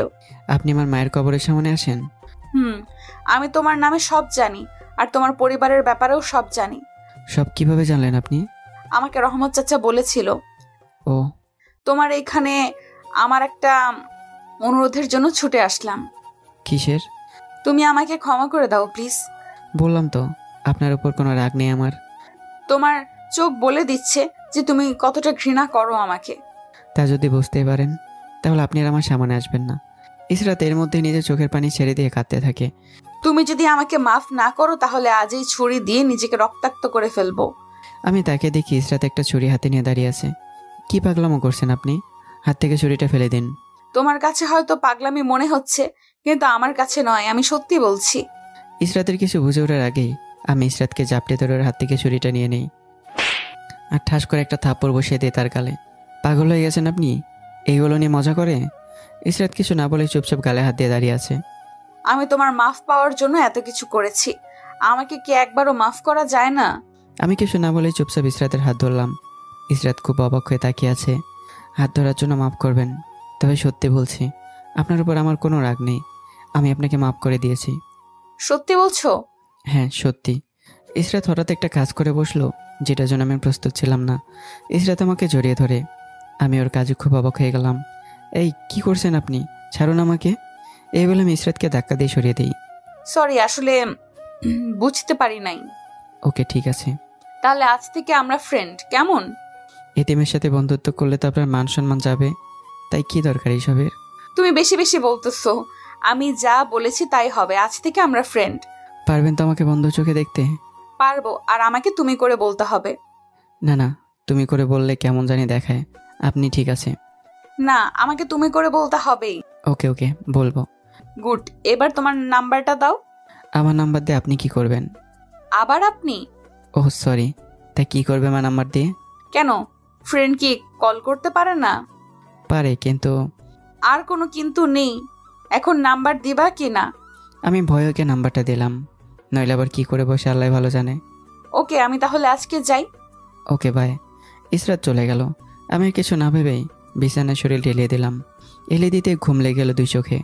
ঘুম থেকে উঠে দেখে বিকেল হয়ে গেছে, তাই বস্তির পাশে কিছুক্ষণ হাঁটাচলা করলাম। সন্ধ্যায় ঘরে এসে পড়তে বসলাম। এমন সময় চাচা ঘরে আসলো। কি রে, কি করিস? এই তো মাত্র পড়তে বসলাম। ও, পর তাহলে। কিছু বলবেন? সকালে তোর মামা এসেছিল তোর সাথে দেখা করার জন্য। তা কেন এসেছিল জিজ্ঞেস করেননি? সেই কারণ তো এখনো বলে নাই। ওকে, তাহলে আমি যাই, পরে আসবো। আচ্ছা। চাচা চলে গেলে আমিও পড়ায় মন দিই। পড়তে পড়তে গভীর রাত হয়ে যায়। এমন সময় একটা অচেনা নাম্বার থেকে কল আসলো। হ্যালো, কে বলছেন? আমি ইসরাত বলছি। ও তুমি? তাই এত রাতে কি মনে করে কল দিয়েছো? তুমি কি ঘুমিয়ে পড়লে নাকি? না, মাত্রই পড়া শেষ করলাম। তুমি এত রাত পর্যন্ত পড়াশোনা করো? হ্যাঁ, তা তুমি ঘুমাওনি কেন? ঘুম আসছে না। শরীর খারাপ নাকি? না, সব ঠিক আছে, কিন্তু কেন জানি ঘুম আসছে না। ও, রাতে খাবার খেয়েছো? খেয়েছি অনেক আগে। তুমি খেয়েছো? না, এখনো খাইনি। কেন খাও নাই? মাত্র পড়া শেষ করলাম, এখন খাবো। ওকে, তাহলে খেয়ে নাও, পরে কল দিব। Okay, good night. Good night. Call কেটে দিয়ে কিছু খেয়ে শুয়ে পড়লাম। পরের দিন সকাল উঠে ক্রেডিট কার্ডটা সাথে করে কলেজে নিয়ে গেলাম। আমি আর তানভীর কলেজের এক কোণে বসে আছি। তখন ইসরাত আসে। আরে, তুমি এইখানে? আর আমি তোমাকে সব জায়গায় খুঁজেছি। আমাকে খোঁজার কি আছে? আমি তো এইখানে বসে আছি। আজকে আমার একটা ছোট আবদার আছে। কি তোমার সেই আবদার? তানভীর আমাদের কথা শুনে অবাক হয়ে গেল। সে আমাদের মুখের দিকে তাকিয়ে আছে। কিরে, এইভাবে তাকিয়েছিস কেন? তোদের মাঝে এত মিল কবে থেকে হলো রে? ও, তোকে তো কিছু বলিনি। তাহলে শোন ঘটনাটা। তানভীরকে সবকিছু বলে দিলাম, কাল যা যা হয়েছে। যাক, তোদের মাঝে এমন সম্পর্ক থাকলে আমার আর কিছুই করা লাগবে না, এতেই আমি খুশি। হ্যাঁ। কি হলো ইমন, আমার আবদারটা রাখবে না? বলুন মহারানী, আপনার কি আবদার? আজকে আমি আর তুমি ক্লাস করব না। কেন? আজকে আমি আর তুমি অন্য জায়গায় গিয়ে ঘুরবো। না না, ক্লাস মিস করা যাবে না। প্লিজ প্লিজ চলো না, আজকে ঘুরতে যাই। আরে এত রিকোয়েস্ট করতে হবে না, ইমন যাবে তোমার সাথে। কিন্তু বন্ধু। আর কোনো কিন্তু নেই, তুই যাবি, এটাই শেষ কথা, আর এটাই ফাইনাল। ওকে, যাব। ওকে, তাহলে তুমি অপেক্ষা করো, আমি একটু আসছি। এই বলে ইসরাত চলে গেল আরেকদিকে। কিরে, ইসরাতের এত পরিবর্তন কিভাবে হলো? সেটা আমিও বুঝতে পারছি না। তবে ইসরাতের কথাই বোঝা যাচ্ছে যে ও সত্যিই তোকে ফ্রেন্ড হিসাবে মেনে নিয়েছে। হয়তো। আমি আর তানভীর এইভাবে কথা বলতে থাকলাম। কিছুক্ষণ পর ইসরাত আসলো। চলো আমরা যাই। এখন যাবে? এখন। আর একটু পর গেলে হয় না? কেন, তোমার কি কোনো কাজ আছে? না, আমার আবার কি কাজ থাকবে? তাহলে চলো, এক্ষুনি যাব। ওকে তানভীর, তাহলে তুই ক্লাসে যা, আমি ইসরাতের সাথে গেলাম। আমি আর ইসরাত কলেজ থেকে বেরিয়ে গেলাম। ইসরাত একটা রিক্সা ডাকলো। কি হলো, উঠছো না কেন? তুমি আর আমি এক রিক্সায় যাব? এখানে অবাক হওয়ার কি আছে? তাহলে তাড়াতাড়ি ওঠো। আমি রিক্সায় উঠে ইসরাতের পাশাপাশি বসলাম, কিন্তু একটু দূরত্ব বজায় রেখেছি যাতে শরীরের সাথে আমার শরীরটা না লাগে। কি হলো, এত দূরে বসে আছো কেন? পড়ে যাবা তো? না না, পড়বো না, আমি ঠিক আছি। কাছে আসো আরো। ঠিক আছি তো আমি। এই বলে ইসরাত আমার জামাটা টান দিয়ে আরো কাছে বসিয়ে দেয়।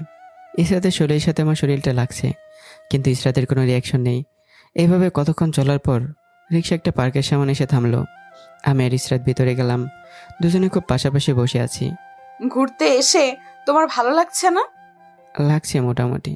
আগে কখনো কোনো মেয়ের সাথে এইভাবে ঘুরতে এসেছো? না, তুমিই প্রথম। তাই বুঝি? কথা বলতে বলতে ইসরাত আমার কাঁধে তার মাথা দিয়ে শুয়ে পড়ে। কি হয়েছে, তোমার শরীর খারাপ নাকি? না, কেন? তাহলে কাঁধে শুয়ে পড়লে যে? ধুর, তুমি মুডটাই নষ্ট করে দিলা। এর জন্যই তোমাকে শাস্তি পেতে হবে। মুড নষ্ট করার আবার শাস্তি হয় বুঝি? তোমার জন্য হবে। তাই কিসের শাস্তি? আমি এখন তোমার কোলে মাথা রেখে ঘুমাবো, আর তুমি আমার চুলগুলোতে বিলি কেটে দিবা। পাগল নাকি তুমি? এইভাবে কেউ এরকম করে নাকি? আমি জানি না, আমাকে নিয়ে এটা করতেই হবে, না পারবো না। নইলে আমি কান্না করে দেব। ওকে শুয়ে পড়ো, তবুও কান্না করো না প্লিজ। ইসরাত আমার কোলে শুয়ে পড়লো আর আমি তার মাথায় হাত বুলিয়ে দিচ্ছি। আচ্ছা, আজকে আমাকে নিয়ে ঘুরতে আসার কারণ? সেটা পরে বলবো। ওকে। এভাবে কিছুক্ষণ ইসরাতের সাথে পার্কে সময় কাটালাম। ইসরাত আমাকে নিয়ে একটা শপিং মলে ঢুকলো। এই আমরা এখানে আসছি কেন? ওকে। ইসরাত কয়েকটা শার্ট আর প্যান্ট নিয়েছে, তাও আবার আমার মাপ দিয়ে। কেনাকাটা করে আমরা দুজনে বাইরে আসলাম। এই নাও, এগুলো তোমার জন্য কিনেছি। আমার জন্য আবার কেন কিনতে গিয়েছো? চুপচাপ থাকতে বলেছি না, এখন এগুলো নাও। না, আমি নিতে পারবো না। কি, তুই এগুলো নিবি না? ও যে এই পরিমাণ রেগে গেছে, জানি না আমাকে আবার কি করে, তাই ভয়ে ভয়ে ওর হাত থেকে ব্যাগগুলো নিলাম। কাল তুমি এগুলো পরে কলেজে আসবা। এগুলো পরে আসতে হবে? হবে। তারপর আমরা একটা রেস্টুরেন্টে গেলাম, সেখানে কিছু খাবার খেয়ে বেরিয়ে আসলাম। ইসরাত একটা রিক্সা ডাক দিল। আমি আর ইসরাত রিক্সায় পাশাপাশি চেপে বসলাম। আচ্ছা, তুমি যে আজকে কলেজ মিস দিয়ে আমার সাথে ঘুরতে এসেছো, তোমার বাবা কিছু বলবে না?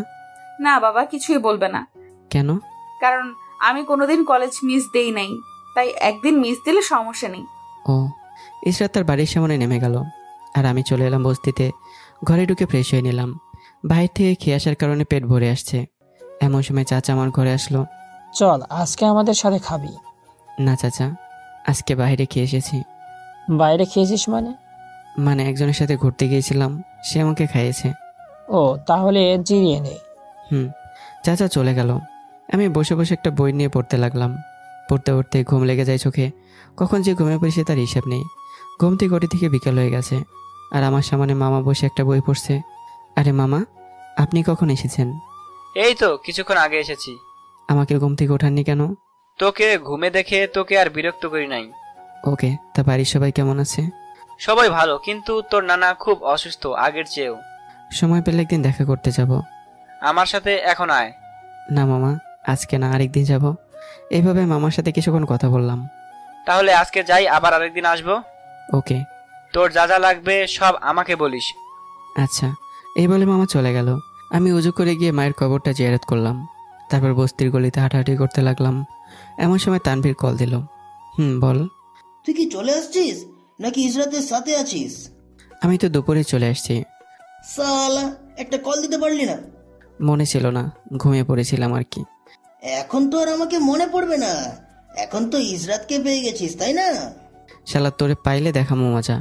তুই তোর সাথে ইসরাতের তুলনা করছিস কেন? কেন করলে সমস্যা কি? তুই কোথায় আর ইসরাত কোথায়?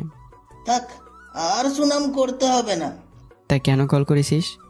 কয়েকদিন পর আমাদের কলেজে সাংস্কৃতিক অনুষ্ঠান হবে, আমি চাই তুই সেখানে অংশগ্রহণ করিস। ধুর, কি যে বলিস তুই। আচ্ছা তুই কাল আয়, সব কালকে বলবো। হ্যাঁ ওকে। তানভীর কল কেটে দিল।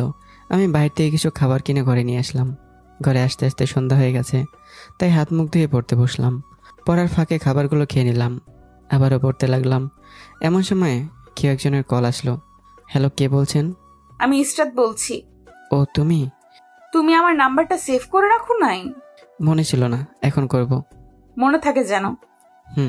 তা কি করছো? এই তো পড়ছি। তুমি? আচ্ছা, তুমি এত রাত পর্যন্ত কিভাবে পড়তে পারো? আমার অভ্যাস হয়ে গেছে। আমি তো কোনোদিন এত রাত পর্যন্ত পড়ি নাই। তাহলে এখন জেগে আছো কেন? তোমার সাথে কথা বলবো তাই জেগে আছি। ও, তা রাতে খেয়েছো? খেয়েছি। তুমি? হ্যাঁ, আমিও খেয়েছি। কাল কিন্তু অবশ্যই আমার দেওয়া শার্ট প্যান্ট পরে আসতে হবে। যদি না পরে যাই তাহলে? তাহলে তোমার একদিন, আমার যে কয়দিন লাগে। ওকে, পরবো। তোমাকে আমি নতুন সাজে দেখতে চাই। ওকে, আমার খুব ঘুম আসছে। আরেকটু কথা বলি। আমার যে ঘুম আসছে। ওকে, তাহলে তুমি ঘুমিয়ে পড়ো, পরে না হয় কথা বলবো। ওকে, গুড নাইট। কল কেটে দিয়ে ঘুমানোর চেষ্টা করলাম। শুয়ে শুয়ে ভাবছি ইসরাতের কথা। ও কিভাবে এত পরিবর্তন হলো। আগের ইসরাতের সাথে এখনকার ইসরাতের আকাশ পাতাল ব্যবধান। কিভাবে তার উন্নতি হলো, এসবই মনে মনে ভাবছিলাম। ইসরাতের কথা ভাবতে ভাবতে ঘুমিয়ে পড়লাম। সকালে ঘুম থেকে উঠে নাস্তা করে নিলাম। তারপর ইসরাতে দেওয়া জামাগুলো পরে কলেজের উদ্দেশ্যে রওনা দিলাম। গেট দিয়ে ঢোকার পর সবাই আমার দিকে হা হয়ে তাকিয়ে আছে। মনে হয় আমি কোনো এলিয়েন আসছি। তানবীরের সাথে দেখা হতেই, কিরে মাম্মা, তোকে তো আজকে অন্যরকম লাগছে রে। কিরকম লাগছে? প্রকাশ করার ভাষাই নেই আমার। হয়েছে, আর প্রকাশ করতে হবে না। আচ্ছা, কিভাবে কি হলো আমাকে একটু খুলে বল। ক্লাসের পরে বলবো। আমি দূরে তাকিয়ে দেখি ইসরাত আমার দিকে এগিয়ে আসছে। ইসরাত আমার কাছে এসে কোনো কথা না বলে চুপচাপ আমাকে দেখতে লাগলো। বাহ, তোমাকে আজকে দারুণ লাগছে। তাই বুঝি? কেন, আমি কি মিথ্যা বলেছি? না, মোটেও না। ইসরাত মিথ্যা বলে নাই। আজকে সত্যি তোকে অন্যরকম লাগছে রে। থাক, আমার আর লজ্জা দিস না। কই তোমাকে লজ্জা দিলাম? যা সত্যি তাই বলেছি। দেখিস না, অনেকেই তোর দিকে তাকিয়ে আছে। দূর, বাদ দে, ক্লাসে চল। চল। ইমন, প্রতিদিন তো তানভীরের পাশে বসো, আজকে আমার পাশে বসতে হবে। আমি ইসরাতের কথা শুনে অবাক হয়ে গেলাম। বলে, কে মেয়ে? কি হলো, বসবে? তা কি করে হয়? আজকে ইমন তোমার পাশে বসবে। আমরা সবাই ক্লাসে চলে গেলাম। তানভীর অন্য একজনের সাথে বসলো, আর আমি ইসরাতের পাশে বসলাম। ইসরাতের ফ্রেন্ডরা বসলো, আমি তাদের দেখেও চুপ করে রয়েছি।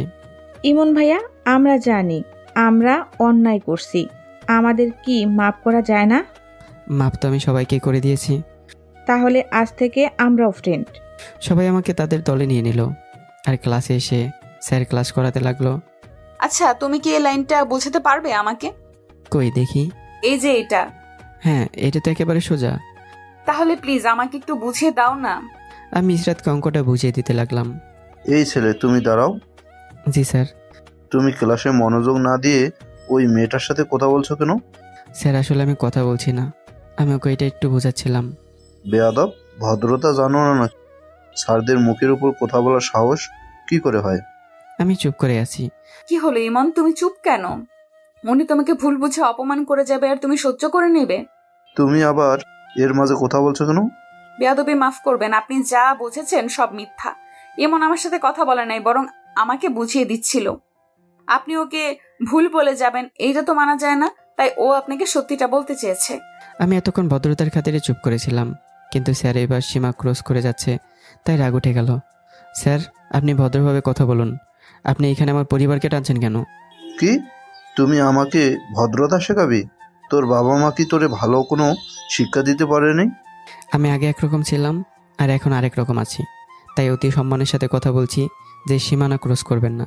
স্যার, আপনার কোনো অধিকার নেই যে ওকে এইভাবে অপমান করার, আর নিজের অবস্থান থেকে বের হওয়ার চেষ্টা করবেন না। স্যারের কথাগুলো শুনে নিজেকে ধরে রাখতে পারলাম না, রাগে চোখ লাল হয়ে গেল।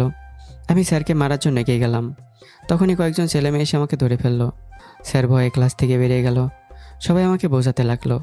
আমার মাথা গরম হয়ে আছে। স্যার আমার পরিবারের কথা টেনে আমার মাথা গরম করে ফেলেছে। সবাই আমাকে ধরে একটা চেয়ারে বসালো, আর আমার মাথায় পানি ঢালতে লাগলো। কিছুক্ষণ পর ক্লাসে প্রিন্সিপাল আর স্যার ঢুকলো। সবাই তাকে দেখে দাঁড়িয়ে গেল। ক্লাসে কি হয়েছিল? বাবা, ক্লাসে কিছু ভুল বোঝাবুঝি হয়েছিল। কি সেই ভুল বোঝাবুঝি? আমাকে জানতে দাও। তাহলে সব শোনো। এই বলে ইসরাত সব বলতে লাগলো। প্রিন্সিপাল স্যার একবার আমার দিকে তাকাচ্ছে, আবার স্যারের দিকে তাকাচ্ছে। ইসরাতের বলা শেষ হলে, আমি সব বুঝতে পারছি, তবে আপনি মোটেও কাজটা ঠিক করেননি। সরি স্যার, কিন্তু আমার মাথা গরম ছিল। কেউ কি বলতে পারবে যে এখানে ইমনের কি দোষ ছিল? না, ইমনের কোনো দোষ ছিল না। ওকে, আমি দেখছি ব্যাপারটা। তোমরা দুজন আমার সাথে এসো। আমি কোনো কথা না বলে পিছু পিছু হাঁটতে লাগলাম। স্যার ওনার রুমে নিয়ে গেল। আপনি মোটেও কাজটা ঠিক করেননি। আপনাদের অনেকবার বলা হয়েছে যে মন মেজাজ গরম করে ক্লাসে যাবেন না, তারপরও কেন গেলেন? সরি স্যার, আর হবে না। আপনার কারণে আজ কলেজের যেই খারাপ রেকর্ড সৃষ্টি হলো তা কিভাবে মুছবেন? আমি আপনাকে আর এই কলেজে দেখতে চাই না। স্যার প্লিজ, আমার কথাটা তো শুনবেন। আমি আর কোনো কথা শুনতে চাই না। আপনি এখন বেরিয়ে যাবেন। Please sir. আপনি কি চান যে দারোয়ান দিয়ে ধাক্কা দিয়ে বের করে দেই? ওকে, আর লাগবে না, আমি নিজেই চলে যাচ্ছি। এই বলে স্যার রুম থেকে বেরিয়ে গেল। প্রিন্সিপাল স্যার এবার আমার দিকে তাকালো। দেখো ইমন, আমি জানি তোমার বাবা মা পরিবার কেউ নাই। আপনি কি করে আমার পরিবারের কথা জানেন? তোমার মামা আমার ফ্রেন্ড হয়। তোমার মামার সাথে আমার আগে থেকেই পরিচয়। তা আপনি কিভাবে বুঝলেন যে আপনার ফ্রেন্ড আমার মামা? তোমার মামা ওই দিন তোমার খোঁজ করতে কলেজে এসেছিল। সেদিন তোমার মামা তোমার ব্যাপারে সব বলেছিল। ও, তোমার পরিবার আর তোমার মামার সম্পর্কে কথা চিন্তা করে আজ তুমি এই কলেজে আসো। আমি কারো দয়ায় কলেজে পড়ি না, বরং নিজের মেধা জুড়ে কলেজে চান্স পেয়েছি। সেটাও ঠিক। আমার কি কোনো শাস্তি আছে? না, তোমার নেই। তোমার পরিবার নিয়ে কথা বলেছে, তাই তোমার রাগ উঠেছে, এটাই স্বাভাবিক। হ্যাঁ। তবে পরবর্তীতে যেন তোমার নামে আর অভিযোগ না আসে, সেদিকে খেয়াল রাখবা। Okay sir. তাহলে তুমি এখন ক্লাসে যেতে পারো। ধন্যবাদ স্যার। আমি ক্লাসের দিকে হাঁটা ধরলাম। ক্লাসের ঢুকতেই সবাই আমার দিকে কৌতূহল চোখে তাকিয়ে আছে। আমি কোনো কথা না বলে চুপচাপ ইসরাতের পাশে গিয়ে বসলাম। ইসরাতের চেহারাতে হাসি ফুটে উঠল। হয়তো এতক্ষণে সে চিন্তা করছিল আমার জন্য। কি হয়েছে, সব ঠিক আছে তো? ক্লাস শেষ করে বলবো। কলেজে ছুটি দিয়ে দিল। আমরা ফ্রেন্ড সবাই এক জায়গায় বসলাম। প্রিন্সিপাল তোকে ডেকে কি বলেছে? স্যার আমাকে আগের থেকেই চেনে। বাবা কিভাবে তোমাকে চিনবে? তোমার বাবা আর আমার মামা দুজনেই ভালো বন্ধু। ও, তা আর কিছু বলেছে? না, তেমন কিছুই বলেনি। ভাইরে, তোর যে এত রাগ, তা তো জানতাম না। স্যার আমাকে অপমান করলে আমি চুপচাপ সহ্য করে নিতাম, কিন্তু উনি সীমা ছাড়িয়ে গেছে, তাই রাগ উঠে গেল। ঠিক করেছিস, আমারও খুব রাগ হয়েছিল। তুমি আবার মাঝখান থেকে কথা বলতে গেলে কেন? ও মা, উনি তোমাকে এভাবে অপমান করবে আর আমি বসে বসে দেখবো নাকি? থাক, আর বলতে হবে না। এখন চলো বাসায় যাই। ওকে, আমিও তাহলে যাই, কাল আবার দেখা হবে। ওকে, বাই। সবাই সবার বাসার উদ্দেশ্যে রওনা দিল। আমি চলে এলাম বস্তিতে। নিজের ঘরে এসে ফ্রেশে কিছু খেয়ে শুয়ে রইলাম। এমন সময় মামার কল আসলো। হ্যাঁ মামা, বলেন। মামা কিছু বলছে না, শুধু ওই পাশ থেকে কান্নার আওয়াজ আসছে। মামার কান্না শুনে আমি অবাক। কি হয়েছে মামা, বলেন। তোর নানা আর বেঁচে নেই। মামার কথা শোনার পর অজান্তে নিজে চোখ দিয়ে পানি পড়ছে। আপনার এখন কোথায়? হাসপাতালে আছি, তুই তাড়াতাড়ি আয়। এই বলে মামা কল কেটে দেয়। আমি দ্রুত উঠে রেডি হয়ে বের হয়ে গেলাম। আরে ইমন, কই যাচ্ছিস? আমার নানা মারা গেছে, তাই ওনার কাছে যাচ্ছি। আচ্ছা, সাবধানে যাস। ওকে। আমি দ্রুত চলে গেলাম হাসপাতালে। দেখি নানার কেবিনের সামনে সবাই বসে বসে কাঁদছে। আমাকে দেখে তাদের কান্না আরও বেড়ে গেল। ওদের অবস্থা দেখে নিজেকে সামলানো বেশ কঠিন, তাই নিজেও ভেঙে পড়লাম। সবাইকে কোনো মতে সান্ত্বনা দিতে লাগলাম। নানার লাশটাকে নিয়ে একটা অ্যাম্বুলেন্সে করে তাদের গ্রামের বাড়িতে নিয়ে যাওয়া হলো। সবার সাথে আমিও গিয়েছিলাম। হাসি খুশি বাড়িটা মুহূর্তে একটা মরা বাড়িতে রূপান্তরিত হলো। কিছুক্ষণ আগে নানার দাফন আমরা সবাই শেষ করলাম। সবার মুখের হাসি যেন দাফন হয়ে গেছে। এইভাবে 3টা দিন পেরিয়ে গেল। রাতে শুতে যাব, তখন মোবাইলটা বের করে দেখি অনেকগুলো কল আসছে।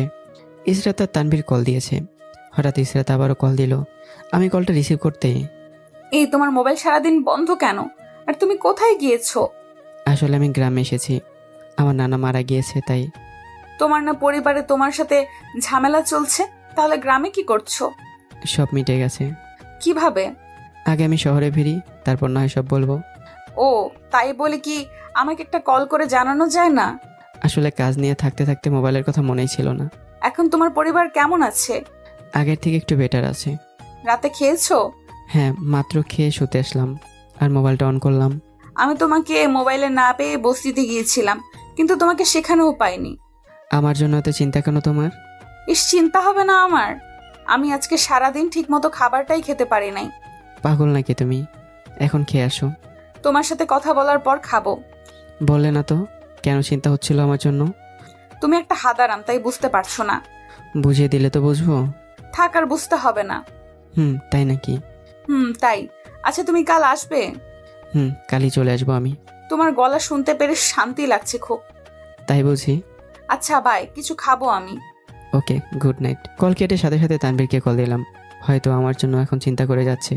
কিরে, তোর মোবাইল আজকে সারাদিন বন্ধ কেন? আমার নানা মারা গেছে, তাই সবার সাথে গ্রামে এসেছি। ও আচ্ছা, তুই কি গ্রামে থাকবি নাকি চলে আসবি? না রে, থাকবো না, কালই চলে যাব। সালা, অন্তত কল দিয়ে তো জানাতে পারতিস। দোস্ত, মনে ছিল না আমার। সারাদিন যে কেমনে কাটলো বুঝতেই পারিনি। ওকে, তুই ঘুমা, বাই। Okay, good night. কলটা কেটে দিয়ে মোবাইল চার্জে লাগিয়ে ঘুমিয়ে পড়লাম। সকালে ঘুম থেকে উঠেই ফ্রেশ হয়ে সবার সাথে চুপচাপ নাস্তা করে নিলাম। কারো মুখে কোনো হাসি নেই। নাস্তা করার পর আমার ব্যাগটা গুছিয়ে নিলাম। মামাকে ডেকে অন্য জায়গায় নিলাম। কি রে, কিছু বলবি নাকি? হ্যাঁ, বলার জন্যই তো এনেছি। বল, কি বলবি? মামা, আমি আজকে শহরে ফিরতে চাই। সে কি, কাল এসেছিস আবার এখন এই অবস্থায় চলে যাবি? না, আসলে কলেজ থেকে তো ছুটি নিয়ে আসেনি, আর আমি বইপত্র কিছুই সাথে নিয়ে আসিনি। আরো কয়েকদিন থেকে গেলে হয় না? না মামা, আর জোর করো না। যেদিন নানাকে স্মরণ করে গরিব মিসকিনকে খাওয়াবে, সেদিন আবার আসবো। তাহলে তুই এই কয়দিন তোর বাড়িতে থাকিস? আমার বাড়ি মানে? আমরা তো তোর বাড়িতেই থাকি, আর আমি চাই আমরা যতদিন গ্রাম থেকে আসছি তুই ততদিন সেইখানে থাকবি। ওকে, বাড়িতে কাজের লোকেরা আছে, তোর কোনো সমস্যা হবে না। তাহলে আমি বেরিয়ে পড়ি। ঠিক আছে, আর টাকা লাগলে বলিস। না লাগবে না, তোমার ক্রেডিট কার্ড আমার কাছে আছে।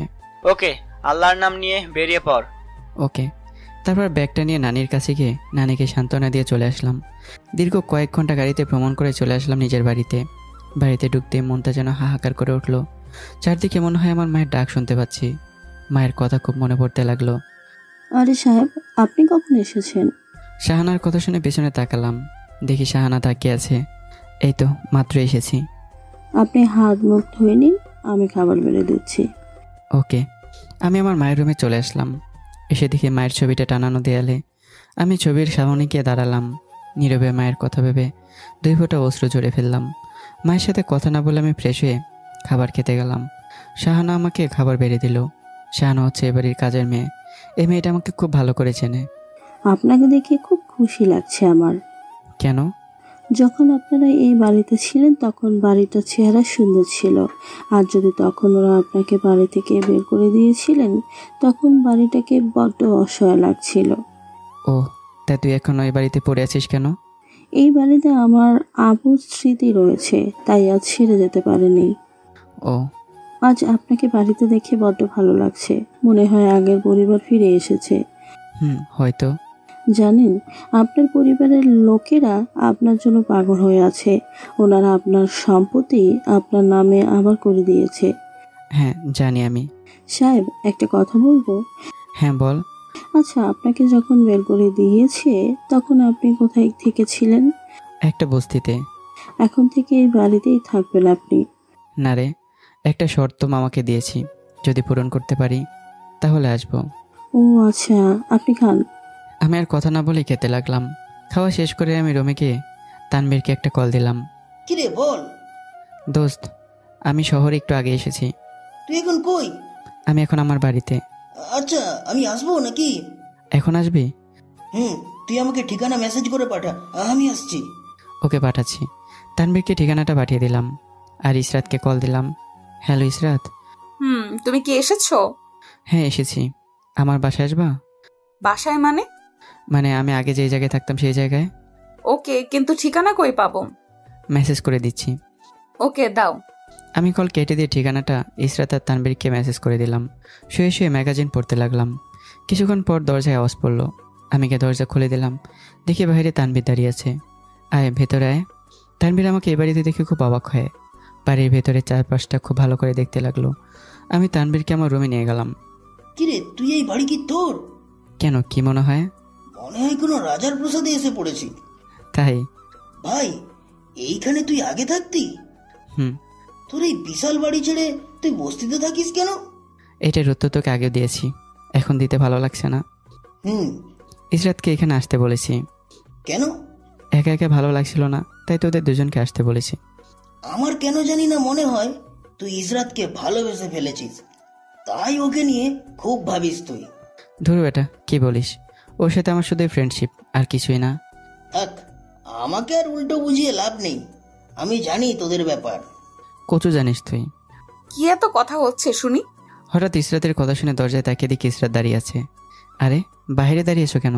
তুমি তো ভেতরে আসতে বলো নাই। ও সরি, আচ্ছা ভেতরে আসো। ইসরাত আমার পাশে এসে বসলো। আমার মনে অনেক প্রশ্ন ঘুরছে। আমি জানি কি কি প্রশ্ন ঘুরছে, সব বলবো, সমস্যা নেই। এই বলে আমি শাহানাকে ডাক দিলাম। শাহানা আমার রুমে আসলো। আমাকে ডেকেছেন সাহেব? হ্যাঁ, আমাদের জন্য কিছু নাস্তা পানির ব্যবস্থা করতে পারবে? না পারার কি আছে, আমি এখনই আনছি। এই বলে শাহানা চলে গেল। আমি শুধু এটা জানতাম যে তোমার পরিবার আছে, কিন্তু তাদের সাথে তোমার সম্পর্ক ভালো ছিল না। কিন্তু এখন কি হলো আবার? জানি তুমি আমাকে এভাবে কল্পনা করনি, তাই তোমাকে সব বলবো। ইসরাতকে মামার সাথে আমার কথোপকথন সব বললাম। বাহ, তাহলে তো তুমি আবার সব ফিরে পেয়েছো। এখনো পাইনি, বাট পাবো। তুমি কি কাউকে ভালোবাসো? ইসরাতের প্রশ্ন শুনে আমি অবাক হয়ে গেলাম। আরে না, কি বলছো? আমি কি ভালোবাসার মতো কোনো ছেলে হলাম? বাসে একজন খুব ভালোবাসে। কে সেটা? পরে জানতে পারবা। এর মাঝে শাহানা আমাদের জন্য কিছু খাবার ব্যবস্থা করলো। আমরা সেগুলো খেয়ে কিছুক্ষণ আড্ডা দিলাম। তারপর ইসরাতের তানবীরকে বিদায় দিয়ে দিলাম। তারাও চলে গেল তাদের বাসায়। আমি বস্তির দিকে হাঁটা ধরলাম। কারণ আমার জামা কাপড় এখানে থাকলেও আমার বই খাতা কিছুই নেই। বস্তিতে ঢুকেই ঘরে ঢুকলাম। একটা ব্যাগে বইগুলো গুছিয়ে চাচার ঘরের দিকে হাঁটা ধরলাম। চাচার ঘরের সামনে গিয়ে ডাক দিলাম, কিরে তুই কখন আসলি? গ্রাম থেকে ফিরেছি দুপুরে। এখন আবার কই যাচ্ছিস? আমার মায়ের বাসায় ফিরে যাচ্ছি। কেন ওইখানে যাবি? মামা বলেছে যতদিন না তারা আসছে ততদিন ওইখানে থাকতে। এখন কি চলে যাচ্ছিস? হ্যাঁ, বই নিতে এসেছি, তাই আবার চলে যাচ্ছি। আচ্ছা সাবধানে যাস। ওকে চাচা, আমি তাহলে যাই। এই বলে আমি চলে আসলাম আমার বাড়িতে। গেট দিয়ে ঢুকতেই শাহানা বলে উঠল, আরে সাহেব, আপনি কই গিয়েছিলেন? আগে যেখানে থাকতাম সেখানে গিয়েছি। ও আমাকে তো একবার বলে যেতে পারতেন। আসলে মনে ছিল না। এখন খাবেন নাকি আরো পরে খাবেন? তুই খাবার বাড়তে থাক, আমি ফ্রেশ হয়ে আসছি। এই বেলা আমি রুমে এসে ফ্রেশ হয়ে নিলাম।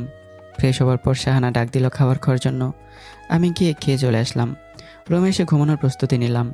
আজকের মোবাইল না টিপেই আর পড়তে না বসে ঘুমিয়ে পড়লাম। ক্লান্তির কারণে ঘুম চোখে এসে পড়ল। মাঝরাতে মোবাইলের ভাইব্রেশনের কারণে ঘুমটা ভেঙে গেল। স্ক্রিনে তাকিয়ে দেখি ইশরাতের কলটা ঘুম ঘুম চোখে রিসিভ করলাম। কি হয়েছে, এত রাতে কল দিলে যে? কোথায় এত রাত হলো? সব সময় তো এই সময়ই কথা বলি। আজকে তাড়াতাড়ি ঘুমিয়ে পড়েছি, তাই রাত গভীর মনে হচ্ছে। তোমার শরীর খারাপ নাকি? না, আমি ঠিক আছি। তাহলে তাড়াতাড়ি ঘুমিয়ে পড়লে কেন? ভালো লাগছিল না, তাই শুয়ে পড়লাম। তাহলে তো বিরক্ত করে ফেললাম। না, ঠিক আছে। আচ্ছা তুমি ঘুমাও, আমি পরে কল দিব। Okay, good night. কল কেটে দিয়ে আবারও হারিয়ে গেলাম গভীর ঘুমে। সকালে ঘুম থেকে করে নাস্তা করে কলেজে চলে আসলাম। তানবীরকে দেখি একা একা বসে আছে। কিরে, কারোর জন্য অপেক্ষা করছিস নাকি? তোর জন্য করেছিলাম, তুই আসবি বলে। এসেছি তো। দোস্ত, কালকে একটা জিনিস আমাকে খুব ভাবিয়েছে। কি সেই জিনিস? আমার মনে হয় ইশরাত তোকে পছন্দ করে। ধুর, পাগলের মধ্যে কি বলছিস এইসব? আরে গাধা, ওর প্রতি তোর ভালোবাসা জন্মেছে মনে হয়। অসম্ভব, এটা হতেই পারে না। ও তোর যেভাবে খেয়াল রাখে, আমার মনে হয় ও তোকে নিয়ে স্বপ্ন দেখে রে। জানিও আমার খেয়াল রাখে খুব, তাই বলে কি ভালোবাসতে হবে নাকি? তুইও কি ওকে ভালোবাসিস নাকি? ধুর বেটা, কি যে বলিস না। সত্যি করে বল। হ্যাঁ, কিছুটা। পারবি ওকে নিয়ে সুখে থাকতে? হঠাৎ এইগুলো কেন বলছিস? ওর প্রতি ইশরাতের ভালোবাসা দেখে আমিও কাল অবাক হয়ে গেছি রে। ও তো সবসময় আমার খেয়াল রাখে। আমি জানি ও তোকে খুব ভালোবাসে। না, তুই হয়তো ভুল ভেবেছিস। তাহলে চল একটা পরীক্ষা করা যাক। কি পরীক্ষা? তুই ইশরাতের সামনে একটা মেয়েকে নিয়ে ঘুরবি আর রিয়াকশন দেখবি। ও যদি কষ্ট পায়? পরে ওকে সব খুলে বলিস, তাহলেই তো হয়, তাই না? ওকে, কিন্তু মেয়ে পাবো কোথায়? আমার ফ্রেন্ড শিলাকে আমি ম্যানেজ করে দিব। হ্যাঁ ওকে।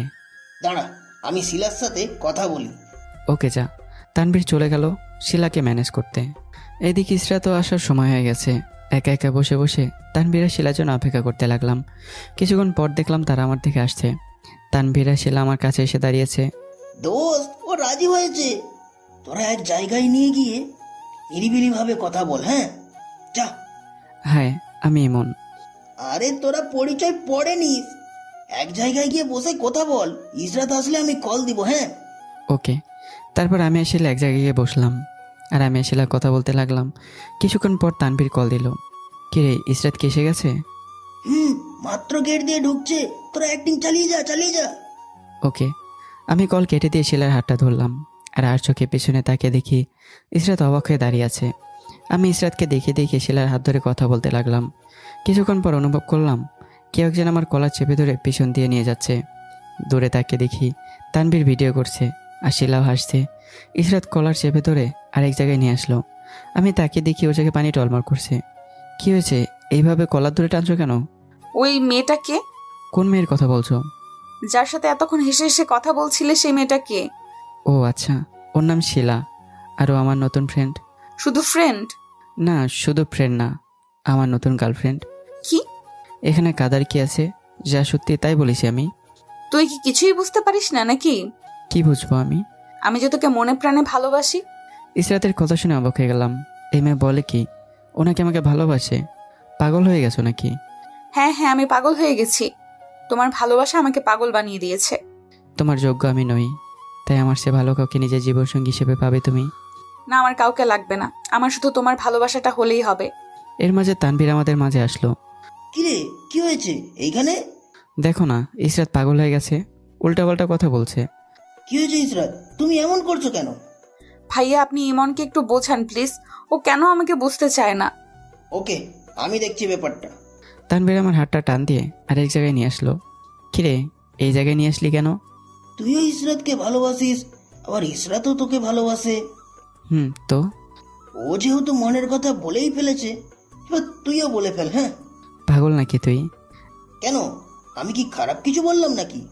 আমার পক্ষে ইসরাতকে মেনে নেওয়া সম্ভব নয়। কেন, তুই তো ওকে ভালোবাসিস। সেই জন্যই তোকে মেনে নেব না। মানে? আমি জানি ও আমার কাছে সুখে থাকবে না, আর অনেক ভালো ছেলে ও তার পিছনে ঘুরে, তাই আমার প্রয়োজন নেই। তুই বুঝতে পারছিস না?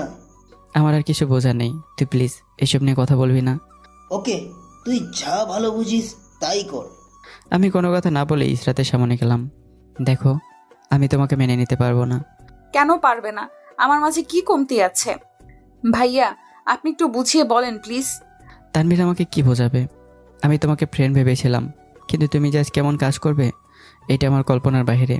আমি তোমাকে আগে থেকেই ভালোবাসতাম, কিন্তু ভয়ে প্রকাশ করি নাই। তাহলে আজ কেন করেছো? প্লিজ আমাকে একটু বোঝার চেষ্টা করো। তোমার সাথে আমার ফ্রেন্ডশিপ করাটাই ভুল হয়েছে। ইসরাত কিছু না বলে চুপচাপ কাঁদতে লাগলো, আর আশেপাশে তার বান্ধবীরাও চলে আসছে। আমি যে পারবো না তোমার ভালোবাসা থেকে বঞ্চিত হওয়ার কষ্ট সহ্য করতে। তাহলে আমি কি করব? আর কোনোদিন আমার সামনে ভালোবাসার কথা বলবে না। তাহলে আমাকে তুমি মেরেই ফেলো, আমি আর এই দুনিয়ায় ভালো লাগছে না। এসব কথা বলে লাভ নেই, আজ স্পষ্টভাবে বলছি, আর কোনোদিন ভালোবাসার দাবি নিয়ে আমার সামনে আসবে না। ইসরাত চুপচাপ কথাগুলো শুনছে, নীরবে খাচ্ছে। কিছু হয়তো বলতে চেয়েছে। আমি না শুনে চলে আসলাম কলেজের বাইরে। আমার সাথে তানভীরও চলে আসছে। কিরে, আজকে ক্লাস করবি না? না, আজকে ভালো লাগছে না। ইসরাতকে এইভাবে কষ্ট না দিলেও পারতি। কি করব বল, ও আমার সাথে মিলিয়ে চলতে পারবে না, আর ও আমার সে অনেক ভালো কাউকে পাবে, তাই আমি ওর লাইফ থেকে দূরে চলে আসছি। ও তো তোকে মনে প্রাণে ভালোবাসে। সবটাই আবেগ। ও এতক্ষণ যা বললো সবটাই আবেগ দিয়ে বলেছে। তাই বলে মেয়েটাকে এইভাবে কষ্ট দিবি? যদি ইসরাতের ভালো চাওয়াতে ওর কষ্ট লাগে, তাহলে আমার কিছু করার নেই। তুই যে মাঝে মাঝে কি করস আল্লাহই ভালো জানে। হয়েছে, তুই বাড়িতে যা। তানভীর চলে গেল রাস্তায়। আমি চলে আসলাম আমার রাস্তায়। বাসায় ঢুকতেই, আরে সাহেব, এত তাড়াতাড়ি চলে আসলেন যে? আজকে ভালো লাগছিল না, তাই ক্লাস না করে চলে আসলাম। ও, কিছু বানিয়ে দেব? না, এখন লাগবে না, পরে দিস। আমি রুমে এসে দেখি মোবাইলটা চার্জ নেই, তাই মোবাইলটা চার্জে দিয়ে একটা বই নিয়ে বসলাম। কিছুতেই মন বসছে না, বারবার ইসরাতের কথাগুলো মনে পড়ছে। ইসরাতকে আমি বন্ধু ভেবেছিলাম, কিন্তু আমাকে কি ভেবেছিল? আজকে যে কাজ করলাম ওইটা কি ঠিক করলাম? ইসরাতকে কি বেশি কষ্ট দিয়ে ফেললাম নাকি? আমার মতো বস্তির ছেলের সাথে ওর মানায় না, ও আরও ভালো ছেলে ভাবে। আজ সব আবেগ দিয়ে কথা বলছে। এগুলো ভাবছি, আর কিছুই ভালো লাগছে না, পড়ায় মনও বসছে না, তাই শুয়ে রইলাম। হঠাৎ মোবাইলটার কথা মনে পড়লো, তাই মোবাইলটা অন করলাম। অন করে দেখি তানভীর অনেকগুলো কল দিয়েছে, আর অচেনা নাম্বার থেকে অনেক কল আসলো। আমি তানভীরকে কল দিলাম। কিরে, এত কল দিলি কেন? তোর মোবাইল বন্ধ কেন? চার্জ নেই, তাই চার্জে দিয়ে শুয়ে আছি। তুই এখন কই? আমি তো বাসায়। খবর কিছু জানোস? কিসের খবর? আরে ইসরাতের ব্যাপারে। না তো, কেন, কি হয়েছে ওর? তাড়াতাড়ি ইসলামিয়া হাসপাতালেতে আয়। কেন? ইসরাত আত্মহত্যা করার চেষ্টা করেছে, তাই আমরা তাকে হাসপাতালে নিয়ে আসলাম। তানভীরের কথা শুনে হাত থেকে মোবাইলটা পড়ে গেল। কি বললো তানভীর এটা? ইসরাত কিভাবে এত বড় কাজ করলো? যতই কষ্ট দেই না কেন, আমি তোকে ভালোবাসি। আমি দ্রুত মোবাইলটা নিয়ে হাসপাতালের উদ্দেশ্যে রওনা দিই। হাসপাতালে গিয়ে রিসিপশন থেকে ইসরাতের কেবিন নাম্বারটা নিয়ে ইসরাতের কেবিনের দিকে রওনা দিলাম। কেবিনের সামনে যেতেই দেখি তানভীর আর ইসরাতের পরিবার দাঁড়িয়ে আছে, সাথে স্যারও আছে। স্যার আমাকে দেখে জড়িয়ে ধরে কান্না করে দিল। জানি না স্যারকে কী বলে সান্ত্বনা দেব। আজ আমার জন্য এসব হলো, আমি নিজেকে আজ কীভাবে ক্ষমা করব? স্যার, আপনি কাঁদবেন না, নিজেকে শক্ত করুন। আমি জানি বাবা তোমাদের মাঝে কি হয়েছে, কিন্তু ইসরাত তোমাকে সত্যি খুব ভালোবাসে। স্যারের মুখে এই কথা শুনে সবাই অবাক। তার মানে স্যার আমাদের ব্যাপারে সবই জানে? হ্যাঁ, হয়তোবা। ডাক্তার কি বলেছে? ডাক্তার ওকে অপারেশন থিয়েটারে নিয়ে গেল। ও, আমরা সবাই অপেক্ষা করতে লাগলাম ডাক্তারের জন্য। কখন ইসরাতের সাথে দেখা হবে সেই জন্য মনটা ছটফট করতে লাগলো। কিছুক্ষণ পর ডাক্তার আসলো। আপনাদের মাঝে ইমনকে? আমি ইমন। কেন, কি হয়েছে? রোগীর জ্ঞান ফিরেছে আর বারবার আপনার নাম ধরে ডাকছে, আপনি গিয়ে দেখা করে আসুন। ডক্টর চলে গেল। ইসরাতের পরিবারের সবাই কেবিনে ঢুকে গেল। শুধু দাঁড়িয়ে রইলাম আমি আর তানভীর। কিরে, ভিতরে যা। কোন মুখে আমি ইসরাতের সামনে দাঁড়াবো?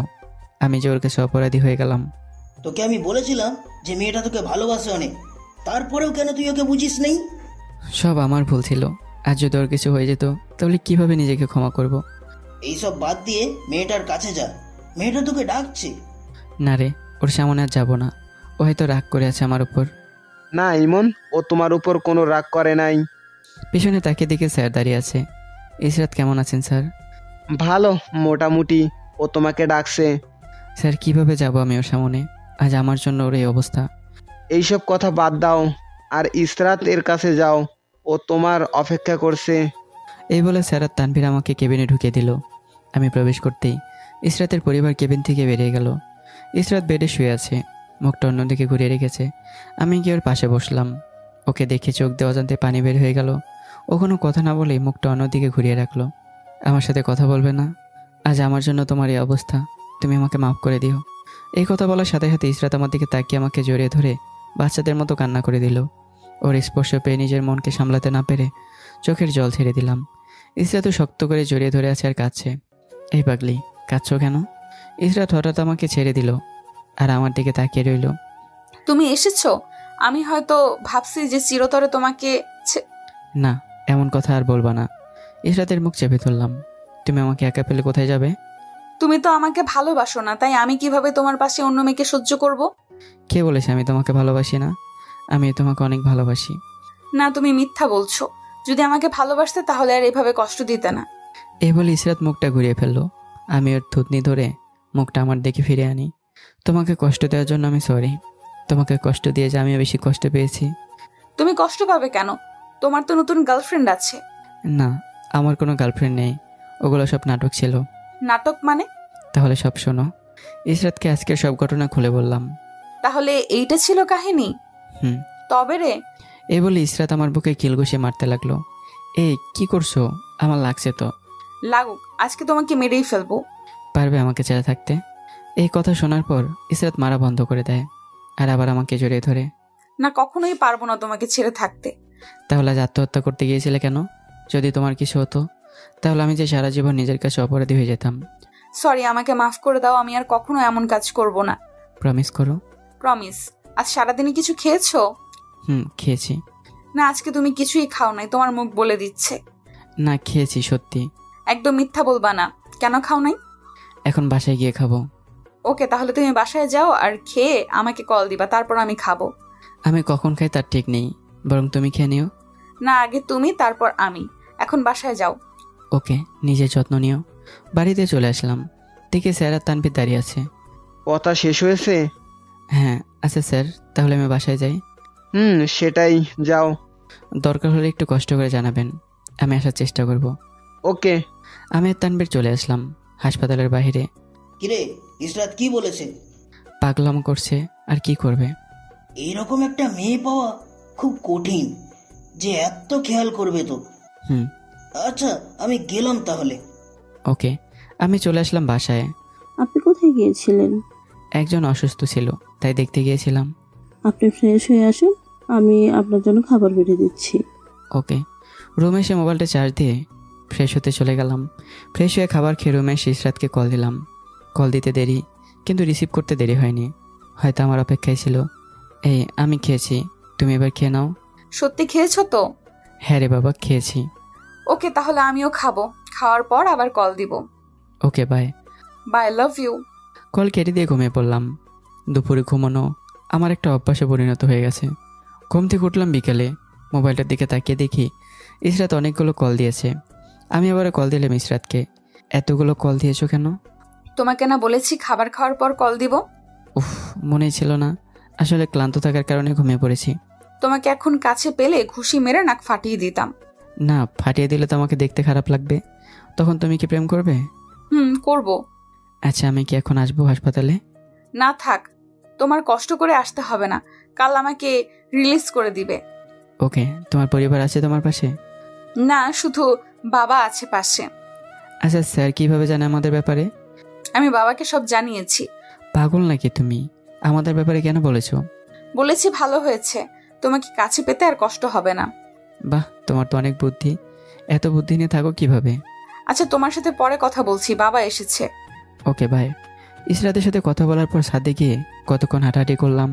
সন্ধ্যায় রুমে এসে শাহানা তৈরি করে কিছু খাবার খেলাম, একটা বই নিয়ে বসলাম। হঠাৎ মামা কল দিল। হ্যাঁ মামা বলুন। কিরে, কি খবর? এই তো ভালো, তোমাদের কি খবর? এই তো আছি কোনো রকম। থাকতে কোনো সমস্যা হচ্ছে? না একদম না। আপনারা আসবেন কবে? আমরা আসবো কয়েকদিন পর। তুই সাবধানে থাকিস, আর যা যা খেতে মন চাইবে শাহানাকে বলিস। ওকে বলবো। তাহলে রাখি, আল্লাহ হাফেজ। আল্লাহ হাফেজ। কল কেটে দিয়ে কতক্ষণ পড়লাম, তারপর রাতে খাবার খেয়ে শুয়ে পড়লাম। সকাল উঠে ফ্রেশ হয়ে নাস্তা করে তানভীরের সাথে কলেজে চলে আসলাম। ইসরাতের সাথে কথা হয়েছে? আর কাল বিকেলে হয়েছে, আর হয়নি। তা ওকে রিলিজ দিবে কবে? আজকে দেবে। ওহো, এই জন্যই তো বলি আজকে প্রিন্সিপাল স্যার আসে নাই কেন। আমি যেতে চেয়েছিলাম, বাট ইসরাত না করে দিল। যেদিন ইসরাত ক্লাসে আসবে তুই সেদিন সবার সামনে ইসরাতকে প্রপোজ করবি। হ্যাঁ কি পাগল হয়েছিস নাকি? মেয়েটা নিজের ভালোবাসার জন্য প্রাণটাও দিতে রাজি, আর তুই কি না প্রপোজটাও করতে পারবি না? না না, আমি পারবো না। না, তোকে পারতেই হবে।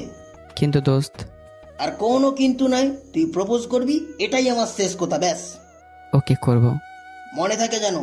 চল এখন ক্লাসে যাই। চল। ক্লাস সবগুলো করলাম, কিন্তু আজকে কেন জানি ক্লাস করতে মন চাচ্ছে না। বারবার ইসরাতকে মিস করতে লাগলাম। তবুও সবগুলো ক্লাস করে বাসায় চলে আসলাম। এসে ফ্রেশ হয়ে নিলাম। ফ্রেশ হয়ে খাবার খেয়ে ইসরাতকে কল দিলাম। কি মিস্টার রিমন, এই প্রথম আপনি আমাকে কল দিলেন? খুব মিস করছি তোমায়, তাই কল দিয়ে দিলাম। তা আজকে এত মিস করার কারণ? সেটা জানি না, কিছু ভালো লাগছিল না, তাই কল দিলাম। তা আমার সাথে কথা বললে বুঝি ভালো লাগবে? অনেক। আচ্ছা তুমি কি বাসায় নাকি হাসপাতালে? এই তো কিছুক্ষণ আগে হাসপাতাল থেকে আসলাম। ওকে, তাহলে তুমি রেস্ট নাও, আমি না হয় পরে কল দেব। কেন, তোমার না মন খারাপ? তাহলে কল কাটবা কেন? তোমার কণ্ঠ শুনে মনটা ভালো হয়ে গেছে। তাই বুঝি। আচ্ছা bye. Okay bye, love you. আমি আর তানভীর ফুলগুলো হাতে নিয়ে কলেজে প্রবেশ করলাম। ইসরাত আর তার ফ্রেন্ডরা বসে আছে এক কোণে। আমি আর তানভীর এগোতে লাগলাম তাদের দিকে। যত ইসরাতের কাছে যাচ্ছি ততই মনে হচ্ছে বুকের মধ্যে কেউ হাতুড়ি দিয়ে পেটাচ্ছে। ইসরাতের কাছে গিয়েই ওর সামনে হাঁটু গেড়ে বসলাম, আর ফুলগুলো ওর দিকে বাড়িয়ে দিয়ে বলতে লাগলাম, হবে কি আমার ছোট্ট বাবনির আম্মু? তোমার শাড়ির কুচিটা ধরার দায়িত্বটা কি আমাকে দেবে? দুজনে এক আকাশে নিচে বসে চাঁদ দেখার সুযোগ করে দেবে? সারা জীবন ভালোবাসতে দেবে? এইগুলো বলে ইসরাতের দিকে তাকালাম। ও এতটাই খুশি হয়েছে যে সাথে সাথে ওর চোখ দিয়ে পানি পড়ে গেল। ইসরাত আমার হাত থেকে ফুলগুলো নিল।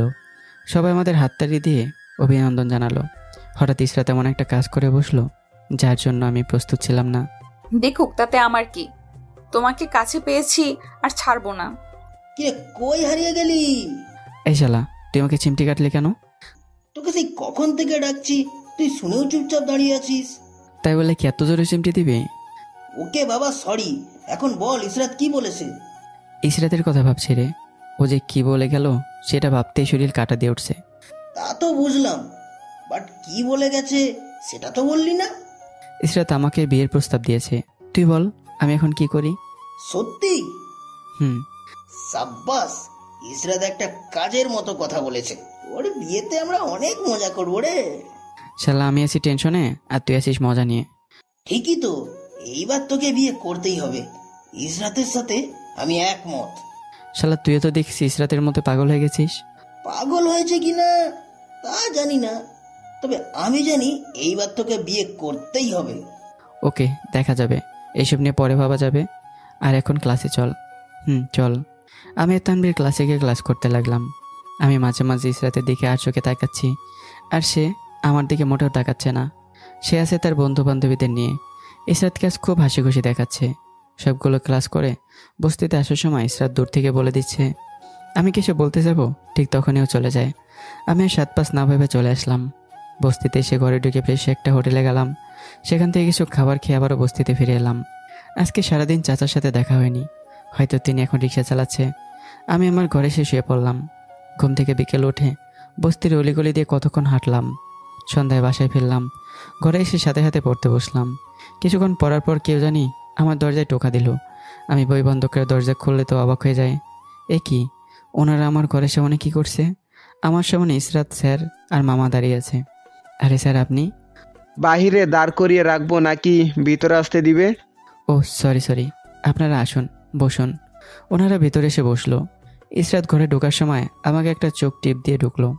স্যার আমার রুমটা ঘুরে ঘুরে দেখতে লাগলো। বস্তির মধ্যে এমন একটা রাজকীয় রুম দেখা খুব দুষ্কর ব্যাপার। তো স্যার, আমার মতো গরিবের ঘরে আপনারা 3 জন আসলেন, আমি কিভাবে যে আপনাদের আপ্যায়ন করব তা ভেবে পাচ্ছি না। কে বলেছে তুই গরিব? তুই ইচ্ছে করে গরিব সেজেছিস। হয়েছে, বাদ দাও, এখন কাজের কথা বলা যাক। কাজের কথা? তো আবার আমার সাথে? কেন বলতে পারি না? না না, কেন পারবেন না? হ্যাঁ, আপনারা বলুন। আমি জানি তুমি ইশরাতকে ভালোবাসো আর ইশরাত তোমাকে ভালোবাসে। ইশরাতের দিকে তাকিয়ে দেখি ও এক কোণে দাঁড়িয়ে আছে আর মিটিমিটি করে হাসছে। তোমার মামা তো আমার ফ্রেন্ড হয়, তাই আমরা সিদ্ধান্ত নিয়েছি যে ইশরাতের সাথে তোমার বিয়েটা খুব শীঘ্রই দিয়ে দিতে। কিন্তু স্যার, আমি বিয়ের জন্য নিজেকে এখনো গুছিয়ে নিইনি। সমস্যা কি? এখন থেকে গুছিয়ে নে, তাহলে হবে। দাঁড়ান, আমি একটু আসছি। এই বলে আমি চাচার ঘরে গিয়ে চাচাকে ডেকে আনলাম। চাচাকে সবার সামনে উপস্থিত করলাম। কে উনি? আমাকে যখন বাড়ি থেকে বের করে দেওয়া হয় তখন এই ব্যক্তি আমাকে বাবা মায়ের স্নেহ দিয়ে আগলে রেখেছিলেন। ও, আমি চাই কোনো সিদ্ধান্ত নেওয়ার আগে চাচার মতামত গ্রহণ করতে। শিওর। আমি চাচাকে সব খুলে বললাম। তুই বিয়ে করবি, এটা তো খুব ভালো কথা। অন্তত আমার জীবন থাকতে তোর বিয়ে তো দেখতে পারবো। চাচা তুমিও? আমি চাচ্ছি এখন বিয়ে না করতে। কেন? পড়াশোনাটা শেষ করি, তারপর না হয় ভাবা যাবে। না, ওনারা যা বলছে তাই হবে। কিন্তু চাচা। আর কোনো কিন্তু নেই, তুই বিয়ে করবি, এটাই শেষ কথা। আর যদি না করোস তাহলে তোর সাথে আমার সম্পর্ক শেষ। চাচার কথা শুনে অবাক হয়ে যায়। চাচা আমাকে এত বড় কথা বলতে পারলো। ওকে, আপনারা যা সিদ্ধান্ত করবেন তাই হবে। এ কথা বলার পর সবার মুখে হাসি ফুটে উঠলো। তাহলে আমরা সামনে শুক্রবারে ওদের বিয়ের দিন ঠিক করতে পারি? তাই ভালো। আপনার কি কোনো মত আছে নাকি? না, আমার কোনো মত নেই। আপনারা যা ঠিক করবেন তাই হবে। এইভাবে তাদের সবার কথা চলতে থাকলো। আমার আর ইসরাতের বিয়ের দিনও ঠিক হয়ে গেল। বিয়ে হবে আমাদের নিজের বাসায়। বিয়ের পর থেকে ইসরাতকে নিয়ে আমি সেই বাড়িতেই থাকবো। সবাই কথাবার্তা বলে চলে গেল। ওদের কথা ভাবতে ভাবতেই আজ পড়া ঠিক মতো হলোই না। তাই চাচার সাথে রাতের খাবার খেয়ে ঘুমিয়ে পড়লাম। তবে চাচাকে খুব খুশি খুশি লাগছে আমার বিয়ের কথা শোনার পর থেকে। ঘরে এসে শুয়ে পড়লাম। পরদিন কলেজে গিয়ে তানভীরের কাছে যেতেই, তাহলে মাম্মা বিয়ে তুমি করছো তাই না? কি আর করার, সামনে শুক্রবার বিয়ে ঠিক হয়েছে। সাব্বাস, ওর বিয়েতে সেই লেভেলের মজা করবো দেখিস। ওকে করিস, তোর দায়িত্ব থাকবে বেশি। সে তো থাকবোই, বন্ধু বলে কথা। দূরে তাকিয়ে দেখি ইসরাত তার ফ্রেন্ডদের সাথে কথা বলছে আর আমাকে ডাকছে। আমি কাছে যেতেই, ওই দেখ ইসরাত তোকে ডাকছে, যা ওর কাছে যা। বলেছিলাম না তোমার জন্য সারপ্রাইজ আছে। এমন সারপ্রাইজ জীবনে কল্পনাই করিনি। ভাইয়া, আপনাদের বিয়েতে কিন্তু আমরা সবাই যাব আর অনেক মজা করব। আরে যাইস তোরা। যাক, ইসরাত শেষ পর্যন্ত তোর স্বপ্ন সত্যি হলো। তা তো হতেই হবে। এমন তোমার সাথে এখন থেকে বাইরে বেশি কথা বলবো না, সব বলবো বাসর ঘরে। দেখছিস ইসরাত কি বলে, আগে আগে পরিকল্পনা করা আছে দেখছি। এই তোরা চুপ থাক। বাসর রাতে এত আদর নিতে পারবি? এই বলে ইসরাতের ফ্রেন্ডগুলো হাসাহাসি শুরু করে দিল। আর কিছু বলবে নাকি আমি যাব? ভাইয়া আবার লজ্জা পেল নাকি? আমি চলে আসলাম তানভীরের কাছে। কিরে, ওরা বুঝি তোকে নিয়ে মজা করছে? তুই কি করে বুঝলি? ওর মুখ আর ওদের হাসাহাসি দেখেই বুঝেছি, বুঝলি? আর বলিস না, বিয়ে নিয়ে পাগল করে দিল। থাক, আর পাগল হইস না, এখন ক্লাসে চল। চল। সবগুলো ক্লাসই করলাম। ইসরাত আজকে আর আমার সাথে কথা বললো না। সে তার বান্ধবীদের নিয়েই খুব হাসি মজা করছে। কলেজ ছুটি করে বস্তিতে চলে আসলাম। রাতে হঠাৎ মামা আসলো। আরে মামা, আপনি এখানে হঠাৎ? আর 3 দিন পর তোর বিয়ে, তাই আমরা চাই তুই আজকে ওই বাসায় যাস। না মামা, কাল যাব, আজকে না। না, কাল অনেক কাজ থাকবে, তাই এইখানে আসতে পারবো না। তুই এখন আয় আমার সাথে। আচ্ছা তুমি একটু দাঁড়াও, আমি একটু আসছি। এই বলে আমি চাচার ঘরে ঢুকলাম। চাচা চলেন, আমার সাথে আপনারা যাবেন। কই যাবো আমরা? মামা আমাকে নিতে এসেছে। 3 দিন পর তো আমার বিয়ে, তাই বস্তিকে বিদায় দিয়ে চলে যাব। এই কথা বলার পর চাচা চোখ দিয়ে পানি বেরিয়ে গেল। তুই চলে গেলে আমাদের কি হবে? কে আমাদের দেখবে? চাচার কান্না দেখে আমার খুব খারাপ লাগছে। নিজেকে সামলাতে কষ্ট হচ্ছে। আমি কি একেবারে চলে যাচ্ছি নাকি মাঝে মাঝে আবার আসবো? আমাদেরকে তো ভুলেই যাবি। চুপ, একদম চুপ। আর একটা কথা বলবেন না। আমি আপনাদের নিতে এসেছি আমার বিয়েতে। এখন কিভাবে যাব? আমরা না হয় কাল সবাই যাব। না, আমার সাথে যাবেন। পাগলের মতো কথা বলিস না, আমরা গুছিয়ে নিতে অনেক সময় লাগবে। তুই আগে চলে যা, আমরা কাল আসবো। আচ্ছা। চাচা রুম থেকে বেরিয়ে নিজের ঘরে এসে শুধু বইগুলো নিলাম। আপাতত কিছু নেওয়ার লাগবে না, আমি কাল একজনকে পাঠিয়ে দিব, সে সব নিয়ে আসবে। আচ্ছা। তারপর হাতে অল্প কয়েকটা বই নিয়ে বস্তির ঘর থেকে চিরতরের জন্য বেরিয়ে গেলাম। সারা বস্তি ঘুরে ঘুরে দেখতে লাগলাম। বস্তিটা ছেড়ে আসতে খুব কষ্ট লাগছে, বিশেষ করে চাচার পরিবারের জন্য বেশি খারাপ লাগছে। বারবার চাচার কথা মনে পড়তে লাগলো। চাচার কথা মনে পড়তেই চোখ দিয়ে টপটপ করে পানি বেরোতে লাগলো। কিছুক্ষণ পর বস্তির গণ্ডি বেরিয়ে চলে আসলাম আমার বাবার বাড়িতে। বাড়িতে ঢুকতেই সবাই আমার কাছে ছুটে আসলো, হয়তো আমার জন্য অপেক্ষা করছিল। নানি আমাকে দেখে খুব খুশি হয়েছেন। তাদের সাথে কিছুক্ষণ কথা বলে নিজে রুমে আসলাম। রাতে সবার সাথে বসে খাবার খেতে লাগলাম। এতদিন পর বাড়ির প্রদীপটা জ্বলে উঠেছে। ঠিক বলেছেন, ইমন আবার আমাদের মাঝে ফিরে এসেছে। তুই আর কোনোদিন আমাদের ছেড়ে যাবি না? কি রে, তোরা সবাই আমার দাদু ভাই এর বিয়ে ঠিক করেছিস, কিন্তু আমাকে তো মেয়ের ছবি দেখাইলি না। ও মা, পুরো ভুলে গেছি। আচ্ছা, খাবার শেষ করেন, তারপর দেখবো। সবাই খাওয়া দাওয়া শেষ করে যে যার রুমে চলে গেল। আমি আমার রুমে চলে আসলাম। এসে ইসরাতের কথা খুব মনে পড়তে লাগলো। কেন জানি না ওকে খুব মিস করতে লাগলাম। পাগলিটির সাথে কথা না বলে যেন দিনটাই খারাপ যায়, তাই না ভেবে পাগলিটিকে কল দিলাম। কি হলো, কল দিলা যে? তুমি কি ব্যস্ত নাকি? না, আমি তোমার জন্য পুরো ফ্রি, কিন্তু তোমাকে না বললাম যে বাসর রাতের আগে কথা বলা যাবে না? সেটা তো তোমার কথা, তোমার সাথে কথা না বলে আমার ভালো লাগে না। হঠাৎ এত ভালোবাসা আসলো কোথা থেকে? জানি না, তোমাকে খুব মিস করতে লাগলাম, তাই কল দিয়েছি। আমি এই কয়দিন কথা বলবো না, সব কথা জমিয়ে রাখছি, পরে কথা বলবো। ধুর, এটা কোনো কথা? Bye, good night, love you. Hello. হ্যাঁ, কি মেয়ে রে বাবা, কথা নাকি জমিয়ে রাখবে, পাগলি একটা। ব্যাগ থেকে বইটা বের করে কতক্ষণ পড়লাম, তারপর ঘুমিয়ে পড়ি। সকাল উঠে ফ্রেশ হয়ে সবার সাথে নাস্তা করলাম। রুমে এসে কলেজে যাওয়ার জন্য রেডি হতে লাগলাম। এমন সময় মামা আসলো আমার রুমে। কিরে, কোথায় যাচ্ছিস? কলেজে যাব, আর কই যাব? সে কি, তোর দুদিন পর বিয়ে আর তুই এখন কলেজে যাবি? বিয়ে হলে বুঝি কলেজে যাওয়া যায় না? না, সেটা না, আমি চাই তুই আজকে বাসায় থাক। না মামা, আমার কিছু ফ্রেন্ড আছে, তাদের ইনভাইট করতে হবে। ও আচ্ছা, তাহলে সাবধানে যাস। ওকে। রেডি হয়ে কলেজে চলে আসলাম। এসে তানবীরের সাথে দেখা। এই নে আমার বিয়ের কার্ড। আরে তুই কার্ড দিলেও যাব আর না দিলেও যাব, বুঝলি? কাল চলে আসিস আমাদের বাড়িতে। ওকে। কাল তো মনে হয় গায়ে হলুদ, তাই না? দেখছিস ইসরাত কত খুশি এই বিয়ে নিয়ে। তুই এবার ইসরাতকে কই দেখলি? সালা, এই বয়সে কানা হয়ে গেছিস। ওই দেখ, সে তার বান্ধবীদের সাথে কিভাবে কথা বলছে। ধুর, কিছুই ভালো লাগছে না। কেন? ও আমার সাথে বেশি কথাই বলে না। সে নাকি কথাগুলো জমিয়ে রাখছে বাসরাতের জন্য। মজার কথা বললি রে ভাই। আজকে ক্লাস করতে মন চাচ্ছে না, ভালো লাগছে না। দূর বেটা, চল ক্লাসে যাই, তোকে ক্লাসগুলো করতেই হবে। ওকে বাবা, ওকে চল। আমি তোর বাবা হলাম কবে? শালা, এটা কথার কথার, তোকে বাবা বললো কে? হয়েছে হয়েছে, থাক, এবার ক্লাসে চল। অনিচ্ছা শর্তে সবগুলো ক্লাস করে চলে আসলাম। বাসায় এসে দেখি চাচা চাচি আর আপুরা এসে গেছেন। আরে চাচা, কেমন আছেন? তুই কাল আসার পর থেকে কিছু ভালো লাগছে না, সবকিছু যেন হারিয়ে যাচ্ছে। কিছু হারানো লাগবে না, এখন আসেন আমার রুমে আসেন। ওদের সবাইকে নিয়ে গেলাম আমার রুমে। ওরা আমাদের বাড়ির চারপাশ দেখতে লাগলো। কি অনুরোধ? আমি চাই তোমরা এই বস্তিতে আর ফিরে না যাও। মানে হলো আপনারা আজ থেকে এখানে থাকবেন, আর আপনার কাজের ব্যবস্থা আমি করে দেব। শোনো পাগল ছেলের কথা। আচ্ছা চলেন আপনাদের রুম দেখিয়ে দিই। চাচাকে রুম দেখিয়ে দিয়ে আমি আমার রুমে চলে আসলাম। এসে ফ্রেশ হয়ে না খেয়ে দিলাম এক ঘুম। ঘুম থেকে বিকেলে উঠতেই দেখি পুরো বাড়িটা সাজানো হচ্ছে, বাড়ির বাহিরে আর ভিতরে সাজানো হচ্ছে। আমি বাড়ির বাইরে গেলাম, দেখি মামা দাঁড়িয়ে আছে। আমাকে দেখে, কিরে, সাজানো কেমন হচ্ছে? হ্যাঁ ভালো। আমার ভাগিনার বিয়ে, তাই ধুমধাম করে পালন করব। আমি আর কথা না বলেই চলে আসলাম বাগানে। বাগানে চাচাকে দেখতে পাই। আরে চাচা, আপনি এখানে কেন? এমনি ঘুরতে আসছি, মনটা ভালো থাকবে। ও, আমি জানতাম যে তোর সম্পত্তি আছে, কিন্তু এত আছে যে সেটা তো জানতাম না। সব বলিনি আপনাকে, এটা বলো অহংকারী। তাই বলে এত সম্পত্তির মালিক হয়েও তুই বস্তিতে ছিলি? তোর বাদ দাও এগুলো। এইভাবে 3টা দিন কাটিয়ে দিলাম। আজকে আমার হলুদ সন্ধ্যা। সবাই একে একে আমাকে হলুদ লাগালো। তানবীরের সময় মতো চলে আসছে।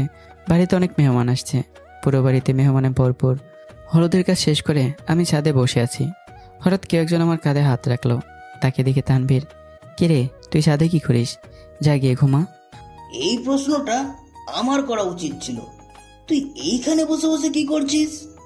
মায়ের কথা খুব মনে পড়তেছে রে। কাল আমার বিয়ে, যদি মা থাকতো কি যে খুশি হতো। আন্টি থাকলে হয়তো ওনার চেয়ে বেশি খুশি কেউ হতো না রে। মায়ের কথা ভাবতেই চোখ দুটো ভিজে উঠলো। এই পাগল, কাঁদছিস কেন? আজকের দিনে বুঝি কেউ কান্না করে ভাই? মায়ের কথা মনে পড়ে গেল। আন্টি যেখানেই আছে আর ভালো আছে, উনি তোকে দেখছে আর দোয়া করছে রে ভাই। হয়তোবা। গাধা, রাত অনেক হয়েছে, এখন ঘুমাতে যা। যা। ওকে, গুড নাইট। এই বলে আমি ঘরে এসে ঘুমিয়ে পড়লাম। সকালে উঠে মনে হচ্ছে বাড়িতে মেহমান আরও বেশি ভরে গেছে। পুরো বাড়িতে মেহমান থমথম করছে। আমি অধিকাংশের সাথে কথা বলতে লাগলাম। কিছুক্ষণ পর মামা আসলো। এই নে, এগুলো পরে নে। শেরওয়ানি আর পাজামা? আমি মামার হাত থেকে এগুলো নিয়ে পরে নিলাম। বাড়ির সবাই একে একে ইসরাতের বাড়ির উদ্দেশ্যে রওনা দিল। আমি, মামা আর আমার ফ্রেন্ড আমরা পরে গেলাম। সেখানে পৌঁছাতে সবাই ঘিরে ধরলো। অনেক কষ্টে ভেতরে প্রবেশ করলাম। অবশেষে বিয়েটা করলাম। ইসরাতকে নিয়ে আসার সময় পাগলিটা অনেক কান্না করেছে, যার কারণে সেন্স হারিয়ে ফেলেছে। ওকে গাড়িতে তুলে আমরা একে একে চলে আসলাম। পাগলিটা আমার বুকের ওপর শুয়ে শুয়ে ঘুমাচ্ছে। মন চাচ্ছে আলতো করে ছুঁয়ে দেই, কিন্তু আশেপাশে মানুষ থাকার কারণে পারলাম না। বাসায় এসে সবাই ইসরাতকে ধরে আমার রুমে মানে বাসর ঘরে বসিয়ে দেয়। কিছুক্ষণ পর আমি প্রবেশ করলাম। প্রবেশ করতে আমার চোখ কপাল উঠে গেল। দেখি তানভীর আর ইসরাতের ফ্রেন্ডরা আমার বিছানায় শুয়ে আছে, আর তানভীর এক কোণে ঘোমটা দিয়ে বসে আছে। কিরে তোরা এখানে?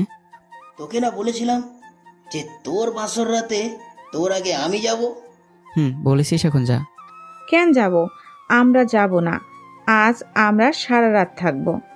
আরে পাগল নাকি? সারা রাত মানে? যা শুনেছি তাই। বল শালা, কি লাগবে তোদের?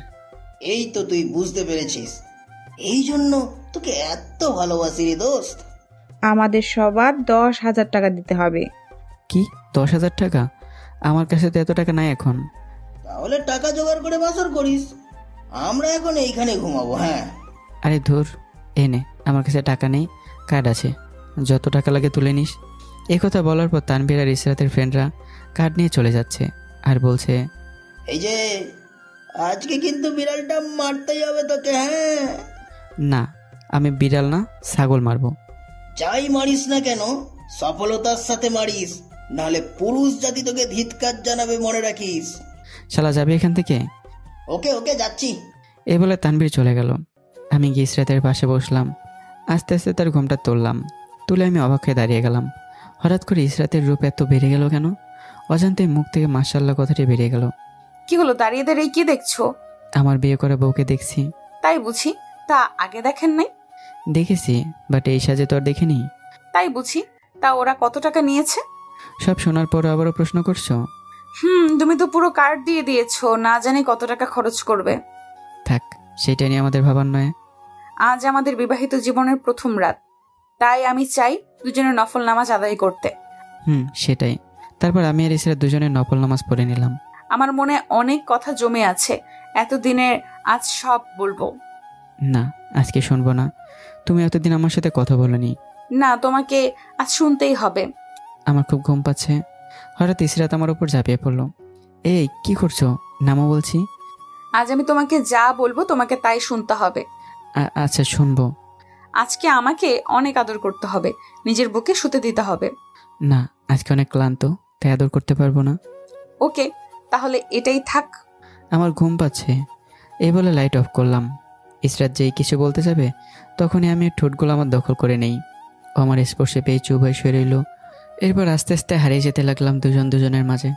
তো বন্ধুরা, আর কিছু আপনাদের জানার দরকার নেই, জানতে হলে নিজেরা ট্রাই করে দেখেন। দেখা হচ্ছে আবারও নতুন গল্পে। সবাই ভালো থাকবেন, সুস্থ থাকবেন। আল্লাহ হাফেজ।